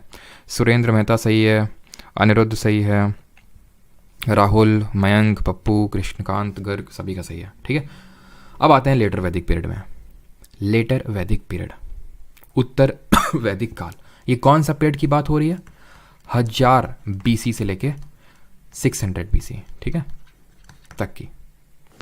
इसके बारे में नॉलेज कहाँ से मिलती है? जो हमारे बाकी के जो 3 वेद हैं, अदर 3 वेदास, वहाँ से नॉलेज मिलती है, उपनिषद से नॉलेज मिलती है। इनको कहाँ पे कंपाइल किया गया था? पहले तो मैं आपको मैप दिखाता हूँ। अरे यार मैप नहीं लगा हुआ यहाँ पे।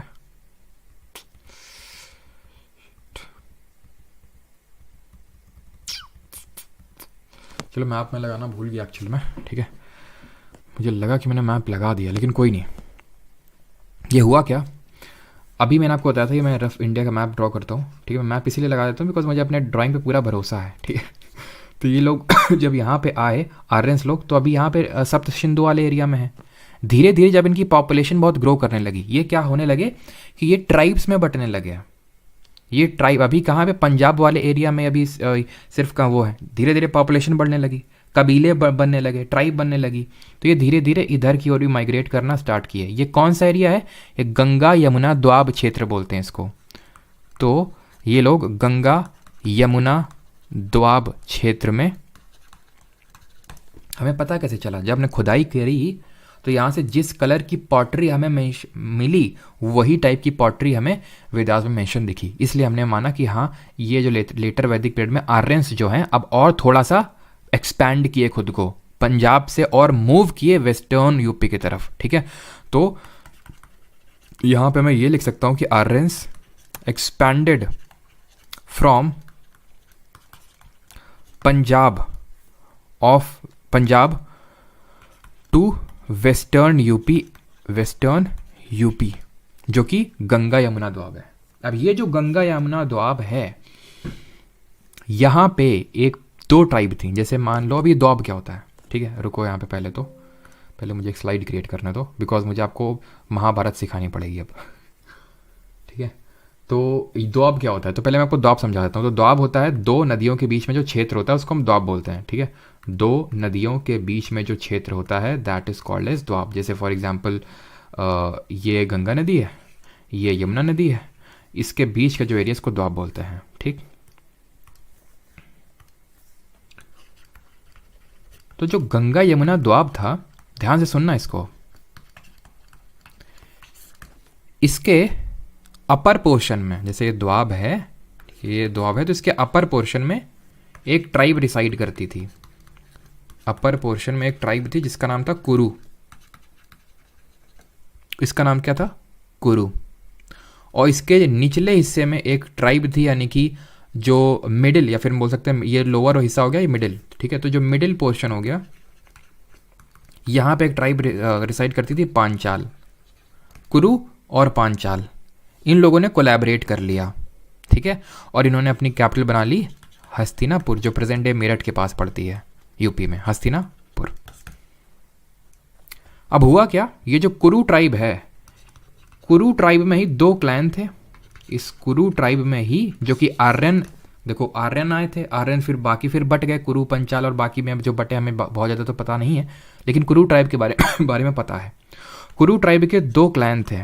वो 2 क्लैन कोई और नहीं, पांडव और कौरव थे। लड़ गए आपस में ये, किस लिए? किंगशिप के लिए। कहावत है एक, in kingship there is no kinship. कोई जानता है किंगशिप और किनशिप में क्या अंतर है? किंगशिप मतलब राजा बनने के लिए जब ख्वाहिश आती है ना, तो किनशिप का मतलब होता है रिलेशन जो हमारे होते हैं। जब राजा बनने की बात आती है तो सब अपने रिलेशन भूल जाते हैं। तो ये आपस में ही लड़ गए, ख़त्म कर लिए एक दूसरे को, पांडव और कौरव। और इनके बारे में हमें कहाँ से पता चलता है? महाभारत। महाभारत नाम क्यों है? क्योंकि जो भारतवर्ष है जो कि भारत ट्राइब से नाम पड़ा, वो उसको उस पर कब्जा करने के लिए ये महाभारत हुआ। कब हुआ? ये माना जाता है बैटल फॉर भारत 950 बीसी में हुआ। बट ये महाभारत जो टेक्स्ट है इसको कंपाइल किया गया 4th सेंचुरी एडी में, इसको कंपाइल किया गया। अब जब मैं 4th सेंचुरी एडी बोल रहा हूँ तो मतलब 400 एडी में, समझ में आया? ये जैसे जीसस क्राइस्ट का जन्म हुआ इसके बाद वाला एडी, तो 400 जीसस के जन्म के 400 साल बाद इसको कंपाइल किया गया। ठीक है, अगर मैं बोल रहा हूँ 6th सेंचुरी बीसी उपनिषद कंपाइल हुए तो मतलब 600 बीसी, सेंचुरी का मतलब 100 होता है। ठीक है, तो इनके बीच में युद्ध हुआ, कुरु क्लैन से दोनों बिलोंग करते थे, खत्म कर लिए एक दूसरे को। फिर जो थोड़े बहुत बच्चे कुरु और जो पंचाल बच्चे वो इधर उधर जाके रहने लगे। Is that clear? अब ये धीरे धीरे और शिफ्ट हुए। कहाँ पे शिफ्ट हुए? अभी कहाँ पे? द्वाब क्षेत्र में है, पंजाब से द्वाब क्षेत्र में है। अब ये और शिफ्ट हुए कहाँ पे? ईस्टर्न यूपी में। ठीक है, तो जगह यहाँ पे टूवर्ड्स लेटर वैदिक पीरियड, लेटर वैदिक पीरियड। लेटर वैदिक जब मैं पीरियड की बात कर रहा हूँ तो मैं कौन सी पीरियड की बात कर रहा हूँ? मैं 600 बीसी की तकरीबन बात कर रहा हूँ। वैसे तो हमने अर्ली वैदिक 1500 से 1000 देखा था। लेटर वैदिक 1000 से 600। लेटर में भी आप ये समझ सकते हो उसका भी जो लेट पार्ट है, लेट हिस्सा है, यानी रफली मैं 600 बीसी की बात कर रहा हूँ। ठीक है, तो टूवर्ड्स लेटर वैदिक पीरियड ये लोग और भी शिफ्ट हो गए। कहाँ पे?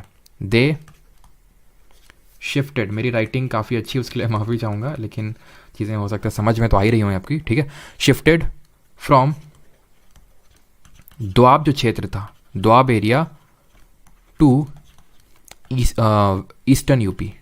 ईस्टर्न यूपी और बिहार, ईस्टर्न उत्तर प्रदेश एंड बिहार में अब शिफ्ट होना चालू हुए। अभी मैं आपको बताऊंगा ये शिफ्ट हो कैसे रहे इतनी जल्दी, हड़प्पा वाले क्यों नहीं शिफ्ट हो पाए, अभी देखेंगे उसको। तो ईस्टर्न यूपी में, ईस्टर्न यूपी में अगर मैं बात करूं, जैसे अगर मैं एक कौशल, ठीक है, कौशल क्षेत्र है। अब पता है कौशल ट्राइब थी एक, किसी भी क्षेत्र का नाम उस समय उसकी ट्राइब पे पड़ता था कि वहाँ सबसे पहले कौन सी ट्राइब आ गई, उसके नाम पे ही उस क्षेत्र का भी नाम पड़ जाता था। कौशल ट्राइब पहले आई तो कौशल उसका नाम पड़ गया क्षेत्र का। ठीक है, बिहार में एक ट्राइब है विदेहा, तो विदेहा जो क्षेत्र है वहाँ पे ही लोग चले गए। क्लियर? ठीक है, अब ये एक्सपेंशन पॉसिबल क्यों हो पाया? एक्सपेंशन ये लोग इतनी जल्दी जल्दी जो कर रहे हैं, जैसे जब कोई कंपनी एक्सपैंड करती है तो क्यों एक्सपेंशन पॉसिबल हो पाता है? फंडिंग मिल रही है उसको, है ना, तो इन्वेस्ट करती है उसको। ऐसे इन लोगों का एक्सपेंशन आयरन की फंडिंग से हो रहा था, बिकॉज इन लोगों को आयरन के बारे में पता चल गया था, तभी तो इसको हम आयरन एज बोलते हैं।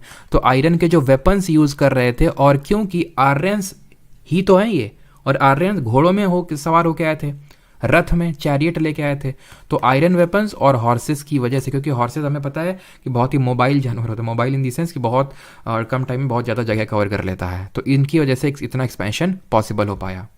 और ये हमें कैसे पता चलता है कि जो आयरन है ना, इसको वेद में, वैदिक टेक्स्ट में मेंशन किया गया है एज एक्चुअल में आयास, और ऐसा आयास नहीं, कृष्ण या श्याम आया, ऐसा इसमें मेंशन किया गया है। कृष्ण आयास, श्याम आया। आया का मतलब होता है, आया का मतलब होता है मेटल, और कृष्ण अभी मैंने बताया था, कृष्ण या श्याम एसोसिएटेड है ब्लैक वर्ड के साथ, तो ब्लैक मेटल ही तो बता रहा है, और ब्लैक मेटल हमारा आयरन होता है जब अपने रॉ फॉर्म में होता है। इज दैट, यहाँ तक क्लियर है कि नहीं? यहाँ तक सबको अगर क्लियर है तो जल्दी से बताओ।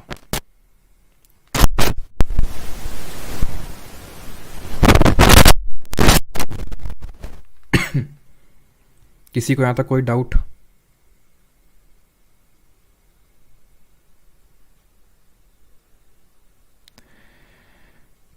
ब्लैक बिल्कुल सही है। शिखा, आयुष नेगी, एसएससी वाली, आकाश, पुनीत पाल।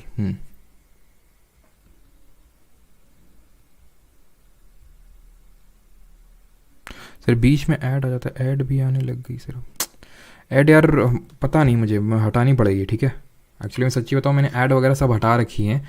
रिकॉर्डेड वीडियो में तो आपने नहीं देखी होगी कभी भी, लेकिन ये लाइव से कैसे हटती है आज मुझे बैठ के देखना पड़ेगा, बिकॉज लाइव से मुझे समझ नहीं आ रहा कैसे चैट हटाई जाती है। वहाँ पे ऑप्शन आता है कि आप चैट मतलब ऐड डालो। ठीक है, आपने कभी भी मेरे रिकॉर्डेड वीडियो में बीच में ऐड नहीं देखी होगी, क्योंकि मैंने हटा रखी हैं सारी ऐड। लेकिन आई एम रियली सॉरी अगर ऐड आ रही है तो। अब कल से मैं पूरी कोशिश करूँगा, अगर ये पॉसिबल है कि लाइव में ऐड ना आने का, तो मैं पक्का उसको हटा के ही आऊँगा। ठीक है, I am really sorry for that. तो एक्सपेंशन ये हम लोगों ने देख लिया। अब थोड़ा सा इनका एग्रीकल्चर अगर समझ लेते हैं, क्यों? क्योंकि जो हमारी अर्ली वैदिक सोसाइटी थी वो थोड़ा सा सेमी नोमैडिक टाइप थी। ऐसा नहीं एग्रीकल्चर करते नहीं थे, बट सेमी नोमैडिक थे, यानी कि थोड़े से घुमंतु टाइप भी थी, पेस्टोरल टाइप भी थे, बट ये मेनली एग्रीकल्चर पे फोकस करते थे। ये एग्रीकल्चर वॉज देयर चीफ की स्पेलिंग गलत है ना, agriculture was chief means of livelihood, ठीक है। जीविका का इनका प्रमुख स्रोत था एग्रीकल्चर, क्लियर है। और यहां तक कि जो किंग्स होते थे, जो राजा होते थे, kings also use to do agriculture या फिर did manual labour in field, manual labour in field. ये इतनी इंपॉर्टेंट चीज़ नहीं, नोट करने की जरूरत नहीं है, ठीक है। इसको नोट करना मत करना, बस मैंने ऐसे बता दिया, ठीक है। ये बस नोट कर लेना, it is chief means of livelihood. हमें पता कैसे चलता है? हमें व्रीहि शब्द का इस्तेमाल मिलता है वैदिक टेक्स्ट में, जो कि किसी और के लिए नहीं, राइस के लिए है, अनाज के लिए है, ठीक। ध्यान रखना, ये वैदिक इसका टेक्स्ट है, राइस के लिए। यहाँ पे हमें वुडन प्लॉशर देखने को मिलते हैं। क्या? वुडन प्लॉशर, मतलब कि आयरन की खोज कर ली थी इन्होंने, बट फिर भी जो अभी प्लो यूज़ कर रहे थे, हल यूज़ कर रहे थे, वो लकड़ी के बने हुए थे। आप खुद ही सोचिए, अगर जो हल है वो लकड़ी के बने होंगे तो क्या उतना एग्रीकल्चरल प्रोडक्शन हो पाएगा? ना। अगर उतना एग्रीकल्चर, सिंपल सी फिलॉसफी समझाता हूँ तुम्हें। आज मैं बैठ के तुम्हें पढ़ा रहा हूँ, तुम बैठ के पढ़ रहे हो, क्यों? अगर तुम्हारे घर में खाना ना हो या फिर मेरे घर में खाना ना हो तो हम ये काम करेंगे ना, खेतों में काम करेंगे, क्योंकि हमारा किसान इतना ज़्यादा प्रोड्यूस कर रहा है कि हमें खेत में जाने की ज़रूरत नहीं है, इसलिए हम और आप ये काम कर पा रहे हैं। तो पहली बात तो थैंक्स बोलिए मनी मन अपने फार्मर को, ठीक है। और दूसरी चीज़, इसी वजह से ही तो हम शहर में रह पा रहे हैं, इसी वजह से तो हमारी जो सोसाइटी वो अर्बनाइज्ड है। हड़प्पन सोसाइटी अर्बन सोसाइटी थी, कल देखे थे। उसमें से एक कारण क्या था? बाकी भी कारण थे, टाउन प्लानिंग थी, ग्रिड सिस्टम था, सीटाडेल था, सारी चीज़ें। वहाँ का अच्छा खासा एग्रीकल्चर था। कैसे पता चलता है? ग्रेट ग्रैनरी, ग्रेन्स को स्टोर करते थे, उसको एक्सपोर्ट भी करते थे। उनके पास भी हो सकता है उतनी ज़्यादा टेक्नोलॉजी इवॉल्व ना हो, लेकिन जनसंख्या उतनी नहीं होगी उनके पास, इसलिए उनके पास सरप्लस बच जाता था। और इसलिए जिसको अगर कोई ट्रेड है, कोई पॉटरी बना रहा है, कोई ज्वेलरी बना रहा है, बिकॉज हमने देखा वहाँ ज्वेलरी मिली, तो वो सब क्यों बना पा रहे थे? ज्वेलरी सब काम क्यों कर पा रहे थे? क्योंकि उनको एग्रीकल्चर खाना प्रोड्यूस करने की चिंता नहीं थी, बिकॉज सरप्लस में प्रोड्यूस हो रहा था। क्योंकि यहाँ पे वुडन प्लॉशर था, इसलिए सरप्लस नहीं था, इसीलिए ये लोग रूरल थे। तो क्यों रूरल थे, समझ आ गया, ठीक। अब जरा इनका एग्रीकल्चर तो यार यहाँ पे मैंने बता दिया, चलो कोई नहीं, एग्रीकल्चर आप समझ गए, ऑलराइट। अब आते हैं पॉलिटिकल ऑर्गेनाइजेशन, यहाँ पे देखते हैं। तो पॉलिटिकल ऑर्गेनाइजेशन वहाँ पे क्या देखे थे? सभा देखे थे, समिति देखे थे, और विदट देखे थे, है ना, विदट। ये खत्म हो गया, ये अभी भी कंटिन्यू हुए अर्ली से लेटर में, ये खत्म हो गया। व्हाट ये था क्या विदट? ये था असेंबली फॉर रिलीजियस पर्पसेस, ये खत्म हो गई। क्यों रिलीजियस पर्पसेस की असेंबली खत्म हो गई, अभी आपको जानने को मिलेगा।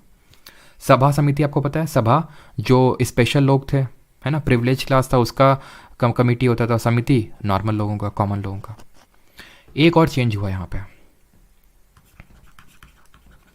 Women no longer allowed to sit in the sabha. तो एक हम ये बोल सकते हैं सोसाइटल लेवल पे कि वेमेन की पोजीशन डिटेरियोरेट होना स्टार्ट हो गई, खराब होना स्टार्ट हो गई। Women no longer allowed to join और टू सिट इन सभा। क्यों? क्योंकि it was dominated by Brahmans. यहां पे ब्राह्मणिकल क्लास का डोमिनेशन आ गया, ब्राह्मण्स। पॉलिटी यहां की और सेंट्रलाइज्ड होती गई। क्यों? क्योंकि धीरे धीरे धीरे धीरे जो टेरिटरी है वो क्षेत्र और बढ़ता गया राजा का।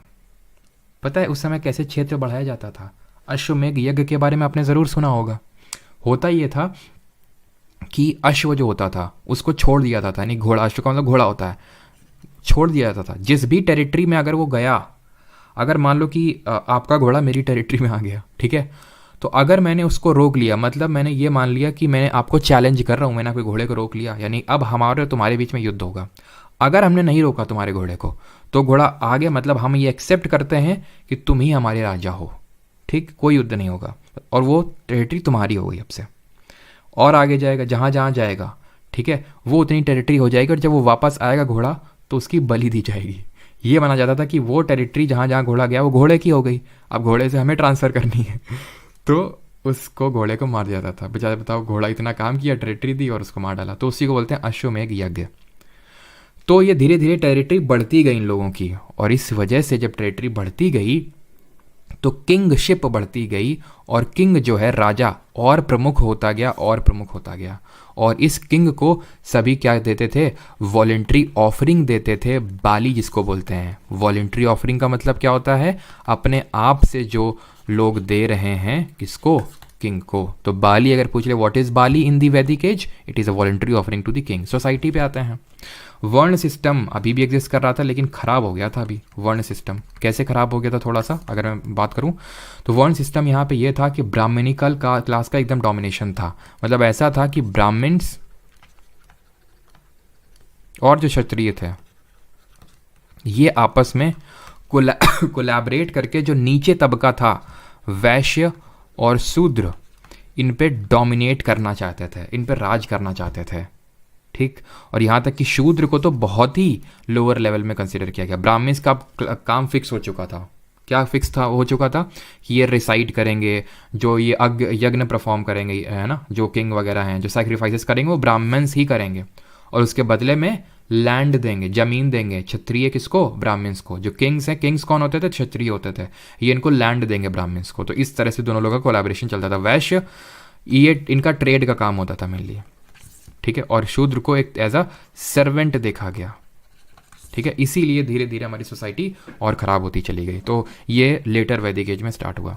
यहीं पे गोत्र सिस्टम निकल के आया। गोत्र सिस्टम क्या होता है, इसको बोलते हैं क्लैन। गोत्र, गोत्र जो है, अच्छा मैंने आपको एक वर्ड बताया था गविष्ठी, मैंने आपको एक टर्म बताया होगा कि बैटल फॉर काउज होता था, यानी कि गायों के लिए बैटल होता था, युद्ध होता था, उसको वहाँ पे नोट करना, गविष्ठी बोलते थे उसको, ठीक है।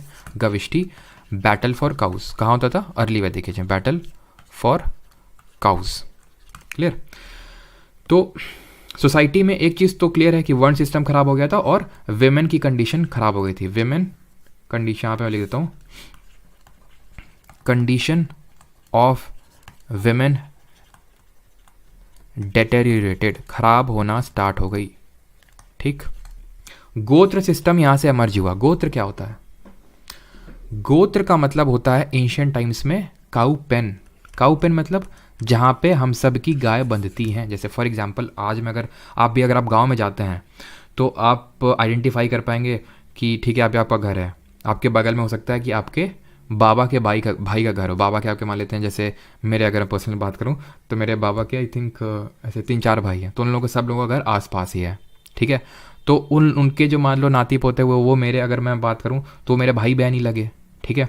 अब कल को जैसे फॉर एग्जांपल मान लो मेरे बच्चे हुए, उनके बच्चे हुए, है ना, तो उनको तो हो सकता है ये ना पता चले कि ये हमारे बाबा के पापा के ये लोग सेम ही थे, ठीक है। तो अगर वो आपस में मैरिज करना चाहें, शादी करना चाहें, तो एक्चुअली में तो भाई बहन है वो, देखा जाए तो इसीलिए गोत्र में मैरिज अलाउ नहीं थी। इसी से गोत्र डिसाइड कर दिए गए थे कि एक गोत्र में शादी, अभी भी आज भी यही होता है। जैसे फॉर एग्जांपल अगर हम, जैसे अगर पर्सनली बात करूं, जैसे परमार तो कास्ट हो गई मेरी, ठीक है। काफ़ी लोगों को तो यही नहीं पता, लोगों को लगता है कि नाम है, ठीक है। अभी मेरे पास पिछले कुछ दिनों में कुछ टीचर्स के कॉल है आपके SSC के टीचर्स के, तो उन्होंने बोला कि अच्छा तो परमार सर, मतलब उनको जब मैंने बोला कि परमार कास्ट, बोलते अच्छा परमार भी कास्ट है। तो ये कास्ट है और इसमें मतलब काफ़ी गोत्र होते हैं। जैसे कि अगर मैं पर्सनली बात करूं तो सूर्यवंशी गोत्र है हमारा। तो अगर हमारे यहाँ क्या होता है, सूर्यवंशी में शादी नहीं होती है। एक होता है सूर्यवंशी नहीं, अग्निवंश, मतलब एक अग्निवंशी होते हैं और एक सूर्यवंशी होते हैं। तो हम लोग अग्निवंशी, तो अग्निवंशी में शादी नहीं होती, बट सूर्यवंशी में हो सकती है। ऐसा करके मतलब बड़ा कॉम्प्लेक्स लाइफ सिस्टम है। थोड़ा बहुत जो मुझे पता है मैं बता रहा हूँ ताकि आपको ये चीज़ें समझ में आए, ना कि यहाँ पे कुछ और मतलब सेंसेस कहाँ निकालना, ठीक है। तो गोत्र क्या है, क्लैन है, और गोत्र में मैरिज अलाउ नहीं थी। गोत्र मतलब काउ पेन, जहाँ पे गायें एक साथ बनती थी, ऑलराइट। यहाँ पे आपके आश्रम निकल के आए। व्हाट आर दीज आश्रम। आश्रम का मतलब होता है कि एक इंसान को जीवन यापन कैसा, किस ऑर्डर में होना चाहिए। तो सबसे पहले आता है ब्रह्मचर्य। ब्रह्मचर्य का मतलब होता है एक स्टूडेंट लाइफ, है ना। इसमें लिखा हुआ है कि रात में फ़ोन नहीं चलाना चाहिए, टीवी नहीं देखना चाहिए, ये सारे काम नहीं करने चाहिए, है ना, एक स्टूडेंट को, ब्रह्मचर्य। फिर आती है गृहस्थी, गृहस्थ, यानी कि फिर आपकी शादी हो जाएगी, आप गृहस्थी में बिजी हो जाएंगे। जब गृहस्थी में बिजी हो जाएंगे तो फिर आपको पता चलेगा कुछ नहीं रखा है, वन की तरफ प्रस्थान करते हैं, तो वन प्रस्थ, फॉरेस्ट में आप जाएंगे। फिर आप सन्यासी हो जाएंगे, सन्यास ले लेंगे। ये आश्रम सिस्टम है। ये जबाला उपनिषद जो है ना उसमें देखने को मिलता है। ये एक उपनिषद है जबाला उपनिषद, उसमें उतना ज़्यादा इंपॉर्टेंट नहीं है, बट ये ध्यान रखना ये बहुत ज़्यादा वेल डेवलप्ड नहीं था लेटर वैदिक एज में भी, क्योंकि लोग यहाँ तक तो आप आते थे, गृहस्थी तक तो सब आते थे, सब, चाहे वो ब्राह्मण हो, चाहे क्षत्रिय हो, चाहे वैश्य, चाहे शूद्र, कोई भी हो, अच्छे से एकदम। लेकिन यहाँ पे बहुत कम, और यहाँ पे तो बहुत ही कम लोग पहुँच पाते थे। ठीक है, अच्छा एक चीज़ ध्यान रखना, और ये तो मैंने आपको बता ही दिया है कि वर्ण सिस्टम जब ये इतना ख़राब हो रहा था, ठीक है, इसी वजह से ही उपनिषद हमारे इसी टाइम पे बनते हैं 600 BC में।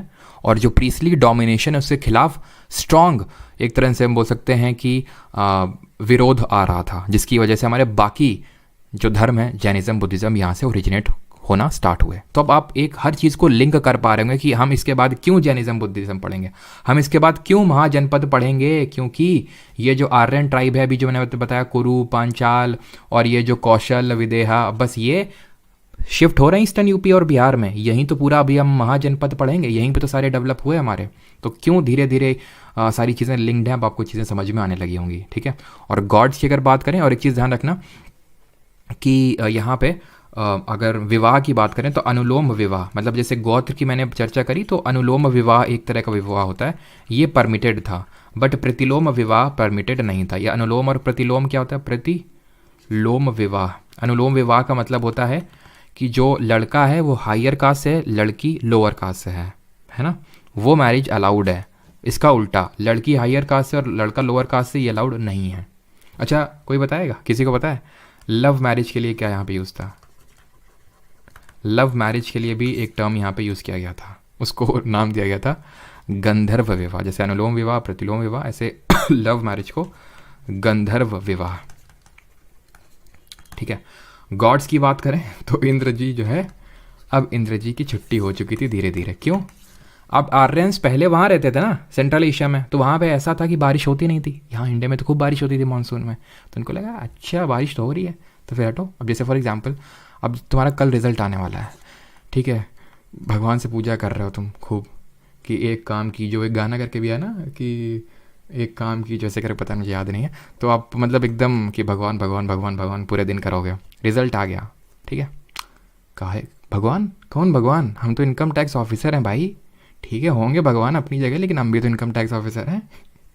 तो इंद्र जी की इंपॉर्टेंस खत्म होने लगी। तो यानी कि हम ये देख रहे हैं कि किस तरह है, मतलब धीरे धीरे धीरे धीरे जो गॉड हैं वो भी शिफ्ट होने लगे अभी। ठीक है, तो जो नेचुरल गॉड्स थे उनका उतना ज़्यादा अब अस्तित्व नहीं रहा। ऑलराइट, क्लियर यहाँ तक सभी को चीज़ें? पॉटरी की अगर हम बात करें तो यहाँ पे लेटर वैदिक एज में ये हमें मिलती है ग्रे कलर्ड पॉटरी। बहुत इंपॉर्टेंट है, ध्यान रखना। ठीक है, ग्रे कलर्ड पॉटरी। किस एज की बात कर रहे हैं? मत भूलिए, लेटर वैदिक एज। हड़प्पा में कैसी थी? ब्लैक एंड रेड थी। अर्ली वैदिक एज में ऑकरे कलर्ड थी। यहाँ पे कैसी है? ग्रे कलर्ड पॉटरी है। ख़त्म। ठीक, कर लें क्वेश्चन? चलो क्वेश्चन पे आ जाते हैं अभी। पहला क्वेश्चन करिए जल्दी से।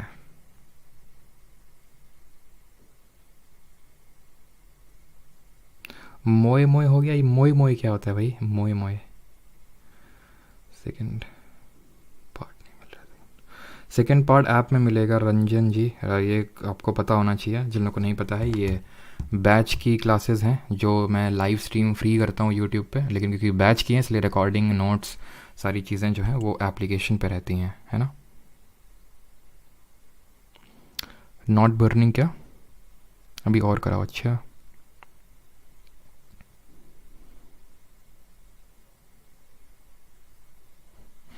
पक्का ख़त्म। चलिए, तो कितने वेदांग थे? 6 वेदांग थे। ये यहाँ पे 6 वेदांग, शिक्षा, कल्प, व्याकरण, निरुक्त और छंद और ज्योतिष हम लोगों ने देखे थे। How many mandal are there in the Rigveda? अब एकदम स्पीड में होने चाहिए क्वेश्चन, इसीलिए आराम आराम से इतना हम लोगों ने पढ़ा था, सारी चीज़ें देखी थी। ऋग्वेद में कितने मंडल हैं? याद करो, 10 मंडल हैं, है ना। टोटल 10 मंडल हैं, 10 किताबों से बनकर बनाए, जो 2 से लेकर 7 तक पहले बने थे। पहला 8वां 9वां 10वां बाद में बने थे। थर्ड मंडल गायत्री मंत्र, नौ मंडल इसमें कि किसमें भगवान सोम के बारे में, और 10वें मंडल में क्या दिया हुआ जल्दी से बताएंगे। The language of Aryan text was, आर्यों ग्रंथों की भाषा क्या थी? अर्ध मगध प्राकृत, प्राकृत पर्शियन, फिर संस्कृत। ये भी मैंने आपको बताया था, संस्कृत थी, ऑप्शन नंबर डी। धर्मसूत्र कंटेन, धर्मसूत्र में क्या शामिल है? MTS 2022 धर्मसूत्र, धर्म किसके लिए होता था? धर्म होता था राजा के लिए, ठीक है। और अभी हम देखेंगे कि जो हमारे लेटर वैदिक एज में जो शिफ्ट हुए ईस्ट यूपी और बिहार में, वो कैसे कैसे डिफरेंट टेरिटोरियल जो किंगडम्स हैं, क्षेत्रीय जो रजवाड़े हैं या फिर किंगडम्स है, उनमें बटे, वो हम अगले लेक्चर में कल देखेंगे, ठीक है। धर्मसूत्र की अगर बात करें तो ट्रिक टू कैप्चर एम्पायर नहीं, नॉर्म्स फॉर वुमेन ओनली नहीं, techniques to decide shloka, norms for ruler, तो जो रूल कर रहा है उसके लिए सूत्र लिखे हुए थे। विच ऑफ द फॉलोइंग, जैसे नहीं बोलते हैं कि क्षत्रिय, हमारे क्षत्रिय धर्म में ऐसा हम दुश्मन को पीछे से वार नहीं करते हैं, हमारे क्षत्रिय धर्म में ये नहीं होता वो नहीं होता, ऐसे करें ना। आपने उस मूवी में भी देखा होगा, कौन सी वो, अरे कौन सी है वो, पी से जिसका नाम स्टार्ट होता है, एकदम से दिमाग से नाम निकल रहा है। Which of the following early forms of Veda, Veda का सबसे अर्ली फॉर्म कौन सा है? अथर्ववेद, सामवेद, यजुर्वेद या फिर ऋग्वेद? तो आपका है ये आपका वेद सबसे पुराना ऋग्वेद है ना, सबसे बड़ा भी है सबसे पुराना भी है। 1028 हाइम्स हैं इसमें, 10 मंडल हैं। एज पर ऋग्वेद और अर्ली वैदिक पीरियड, देख रहे हो, ऋग्वेद या फिर अर्ली वैदिक पीरियड दोनों सिनोनिमसली हम यूज़ करते हैं इन दोनों वर्ड्स को, बिकॉज ऋग्वेद अर्ली वैदिक पीरियड के बारे में ही बताता है, तभी कंपाइल हुआ था। Who among the following was river goddess, river goddess कौन थी? अग्नि थी, सिंधु थी, अरिका थी या फिर उषा थी? तो कौन थी? तो ये थी सिंधु, ऑप्शन नंबर बी यहाँ पे सही आंसर होगा। अगला क्वेश्चन है, the Atharvaveda is the collection of dash khandas, Atharvaveda कितने खंड में बटा हुआ है? मैंने आपको बताया था ऋग्वेद 10 मंडल में और अथर्ववेद 20 खंडों में, ऑप्शन नंबर ए। सॉरी। अगला क्वेश्चन है आपका कि in Rigveda there is a hymn in the form of dialogue between a sage Vishvamitra and 2 rivers that were worshipped as goddesses, which are these 2 rivers? कौन सी 2 नदियां हैं ये जहाँ पे डायलॉग है विश्वामित्र, और कौन सी 2 नदियां हैं ये आपकी ब्यास और Sutlej, option number D. Beas का पुराना नाम बिपाशा, सतलुज का Shutudri. Which of the following Vedas dealt with music, music से कौन सा वेद जो आपका संगीत से संबंधित है? सामवेद, ऋग्वेद, यजुर्वेद या फिर अथर्ववेद? सही आंसर क्या होगा? सामवेद डील करता है म्यूजिक से। क्वेश्चन नंबर 10th कहाँ गया? Which of the following varnas was responsible for protecting people and administering justice in ancient India as per rules laid down by the Dharmasutras and Dharmashastras? कौन सा वर्ण था जो रिस्पॉन्सिबल था फॉर प्रोटेक्टिंग, लोगों की रक्षा करता था, और धर्मसूत्र और धर्मशास्त्र? कौन सा धर्म कौन सा होगा आपका? क्षत्रिय, ऑप्शन नंबर सी सही आंसर होगा, है ना। क्लियर। अगला क्वेश्चन करिए जल्दी से। अगला क्वेश्चन ये रहा आपका, the word India came from the Indus called dash in Sanskrit. पिछले 2 दिनों से हम ये सेम क्वेश्चन देख रहे हैं, सिंधु, ऑप्शन नंबर डी। अगला question, which of the following Vedas is the oldest, सबसे पुराना कौन है? Rigveda, option number B. In which year were 30 Rigveda manuscripts dating from 1800 से 1500 BC included in the UNESCO's Memory of the World Register में कब include हुई हैं? सन 2007 में हुई, ऑप्शन नंबर डी यहाँ से आंसर होगा। ये हम लोगों ने नहीं किया था, बट उतना ज़्यादा इंपॉर्टेंट तो नहीं है, बस देख लो, ठीक है। A person's Vedic approach, CGL 2021, and his relationship with society are determined by the 4 goals of life. Which of the following is not among these goals? इनमें से कौन सा गोल नहीं है? सिद्धि, अर्थ, मोक्ष या फिर धर्म? कौन सा नहीं है? तो सिद्धि नहीं है इसमें से, ठीक है। अर्थ भी है, मोक्ष भी है और धर्म भी है, लेकिन सिद्धि नहीं है, ठीक। 16th, according to Ramayana Ratnakar was the other name of, तो रामायण के अनुसार रत्नाकार किसका दूसरा नाम था? त्रिशूल, श्रवणी, निधि, पूर्ति, परमार असली वाले। अच्छा, तो क्या हम नकली वाले हैं? देख रहे हो, परमार असली वाले। तो आंसर क्या होगा यहाँ पे? तो ये होगा इसका आंसर रत्नाकार वाल्मीकि, जिन्होंने रामायण कंपोज किया था। द मेन कलेक्शन ऑफ वैदिक हाइम्स आर कॉल्ड एज, बताइए वैदिक जो हाइम्स उनके कलेक्शन को क्या बोलते हैं? सूत्र, पद, संहिता, फिर मुख, तो इनको बोलते हैं संहिता। याद किए थे? ब्राह्मण क्या थे जो लास्ट में हुए थे? अरण्य का जो फॉरेस्ट में रह के करने होते हैं सैक्रिफाइसेस। उपनिषद जो सबसे आखिर में, जिनमें कि भक्ति के बारे में लिखा हुआ है। ब्राह्मण में क्या लिखा हुआ है? सैक्रिफाइस करो तभी मोक्ष मिलेगा, लेकिन फिर उपनिषद में क्या आ गए ढंग की बात करने में कि भक्ति करो, और यहीं से भक्ति मूवमेंट हमारा अराइज होता है। Purusha Sukta is a hymn from which Veda, Purusha Sukta किस अथर्ववेद, यजुर्वेद, ऋग्वेद या फिर सामवेद? तो बताइए किससे है? पुरुष सूक्ता। तो पुरुष सूक्ता किससे है? ये है हमारा ऋग्वेद से। क्लियर है? तो ये हमारा ऋग्वेद से हम लोगों ने देखा था। पुरुष सूक्ता है क्या? जिसमें कि कॉस्मिक मैन के बारे में बात करी गई। और कौन से मंडल में दिया हुआ, जरा बताइए ऋग्वेद का कौन सा मंडल है जो बात करता है इसकी? एक कॉस्मिक मैन है जिसके कि मुंह से ब्राह्मण, हाथों से आम से क्षत्रिय, थाई से वैश्य और फीट से शूद्र है। ठीक है, मंडल है आपका 10th नंबर का। एक सेकेंड, 19th क्वेश्चन पे आना है ना। The word Satyameva Jayate on the state emblem has been taken from which Upanishad? तो किस उपनिषद से लिया गया सत्यमेव जयते? कथ, प्रसेन, केन या फिर मुंडका? तो केन तो सामवेद का पार्ट है। अगर आप कहते हो छंदोग्य और केन उपनिषद, इसको लिया गया है मुंडका उपनिषद से, है ना। मुंडका उपनिषद किसका, किस वेद का पार्ट है, ये आप कमेंट में जल्दी से बताएंगे, ऑप्शन नंबर डी। और कथा उपनिषद से हमने क्या लिया है? कथा उपनिषद जल्दी से बताएंगे, कथा से क्या लिया हम लोगों ने। ठीक है, तो मुंडका उपनिषद से ये किस में है? अथर्ववेद में है। ठीक है, अथर्ववेद में ही आपका मुंडका उपनिषद है और कठ उपनिषद भी है। At one stage in Vedic age, the king was called Gopati, which meant dash. गौपति का मतलब क्या होता था? Lord of universe, Lord of people, Lord of land या फिर लॉर्ड ऑफ कैटल? गौ का मतलब गाय होता है और लॉर्ड ऑफ कैटल। ठीक है, क्लियर? मुंडका सबका सही है। शिखा, अनुश्री, मुग्धा, शालू, कृष्णा, रौनक दे, बिल्कुल। With reference to Vedangas which of the following terms denotes ritual? देखिए फिर से वेदांगा पे क्वेश्चन आ गया। वही टूल्स टू टूल्स, ये क्या थे? Tools to know the Vedas. 6 हैं टोटल वेदांगा, उनमें से कौन रिचुअल की बात करता है? ये तो ग्रामर की सर बात कर रहा था। ठीक है, ये एटिमोलॉजी की बात कर रहा था।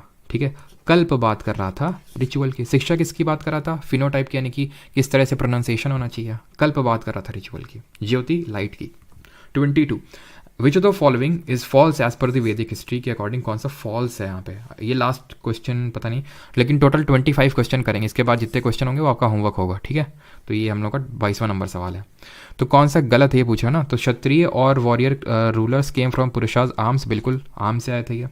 वैश्य और the commoners were from Purusha's thigh से थे। ब्राह्मण्स ईयर से नहीं थे, माउथ से थे, है ना, ध्यान रखना। तो ईयर से नहीं, माउथ से थे। शूद्राज आपके फीट से थे। 24 who among the following is supposed to compile both Purana और महाभारत? जिसने दोनों कंपाइल किया हो कौन है? सेज वशिष्ठ, भरद्वाज, व्यास या फिर वाल्मीकि? कौन थे ये? तो अच्छा ये बताइए गायत्री मंत्र किसने कंपोज किया था? पहले तो जल्दी से ये बताइए। तो यहाँ पे जो सही आंसर होगा वो होगा आपका सेज व्यास। और जो हमारे गायत्री मंत्र वो विश्वामित्र जी ने कंपोज किया था। And the last question for the day is this, which of the following book was written by Aryabhatta? ने कौन सी किताब लिखी थी? धातुपात, आर्यभट्टियम, नाट्यशास्त्र या फिर रोमक सिद्धांत? तो भाई हम लोगों ने देखी थी नाट्यशास्त्र। किसने? अभी नहीं देखा ना, स्टैटिक जीके में कुछ लोगों ने पढ़ रखा है अभी।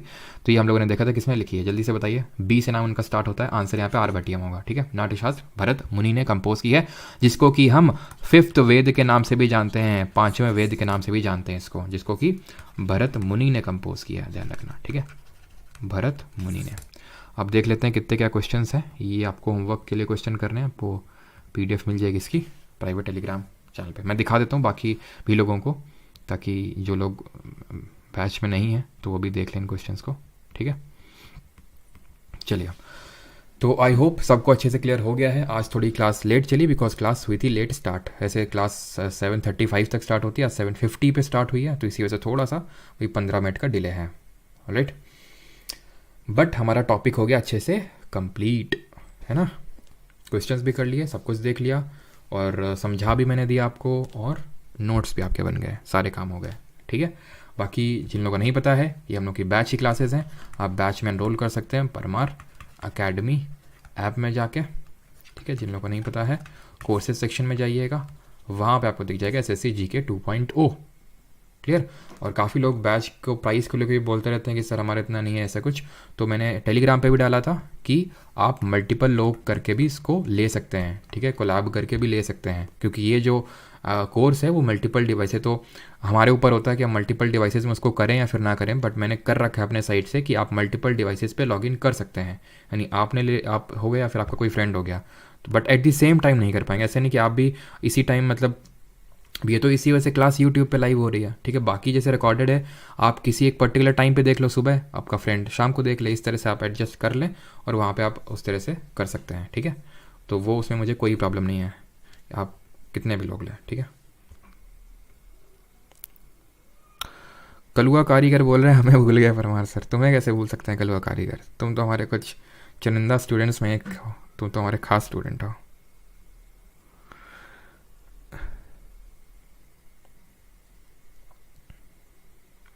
टेंथ में है हप्पू सिंह।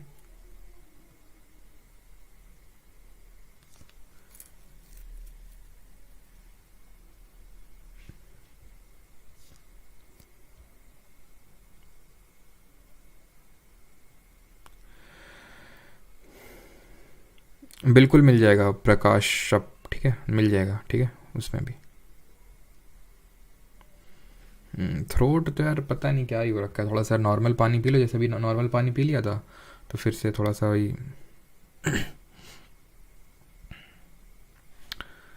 किसी कोई डाउट हो पूछ लो, मैं इसी वजह से रुका हुआ हूँ। ज्योतिष और एस्ट्रोनॉमी होगा, बिल्कुल एस्ट्रोनॉमी होगा, बट उसी का मतलब लाइट भी होता है, ठीक है।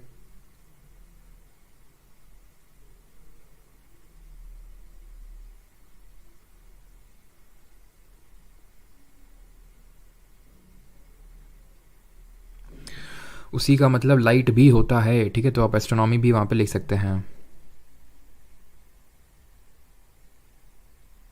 आईबी की वीडियो नहीं आएगी क्या सर यूट्यूब पर अब? अनुरुद्ध ओझा आएगी, ठीक है। आईबी वालों को मैं बता दूं, आईबी एसीआई वालों को कि संडे को करंट अफेयर की क्लास होगी आपकी। संडे को करंट अफेयर की क्लास होगी आपकी, ऑलराइट। तो आप चिंता ना करिए। आईबी वालों का भी मुझे याद है कि वो जो जितने प्रीवियस ईयर पेपर बाकी रह गए वो मुझे आपको करवाने हैं, प्लस आपको मुझे करवाना है क्या, आपको मुझे करवाना है करंट अफेयर्स। वो मैं करवाऊँगा, मैंने प्रॉमिस किया आपसे, तो मैं करवाऊँगा, ठीक है।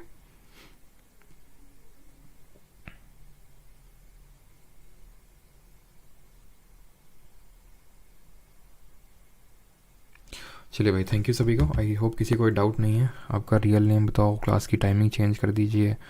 देखो, एक टाइम तो कभी सबको सूटेबल नहीं हो सकती। अगर मैं 7 बजे कर दूंगा या फिर सुबह कर दूंगा तो भी शाम वाले बोलेंगे कि सर शाम को सही था, है ना।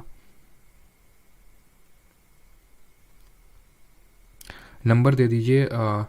नंबर मेरा नहीं है, नंबर ये टीम का नंबर है। अगर आपको चाहिए, मतलब कुछ भी डाउट है आपका, मतलब ऐसा एकेडमिक वाला नहीं, जो लोग बैच में हैं उन लोग का एकेडमिक डाउट भी सॉल्व होने लगेगा। अभी थोड़ा सा रुक जाओ, 1-2 दिन, है ना, जो भी इससे रिलेटेड है। बाकी अगर बैच वैच से कुछ ऐप नहीं चलता या फिर कुछ ऐसा प्रॉब्लम होता है टेक्निकल, तो ये नंबर है, एक टीम का नंबर है, ठीक है। काफ़ी लोग मैसेज करते हैं, सर आपने बोला था करंट अफेयर करवाएंगे, कब करवाएंगे? अरे भाई, मेरा नंबर नहीं है ये, ठीक है,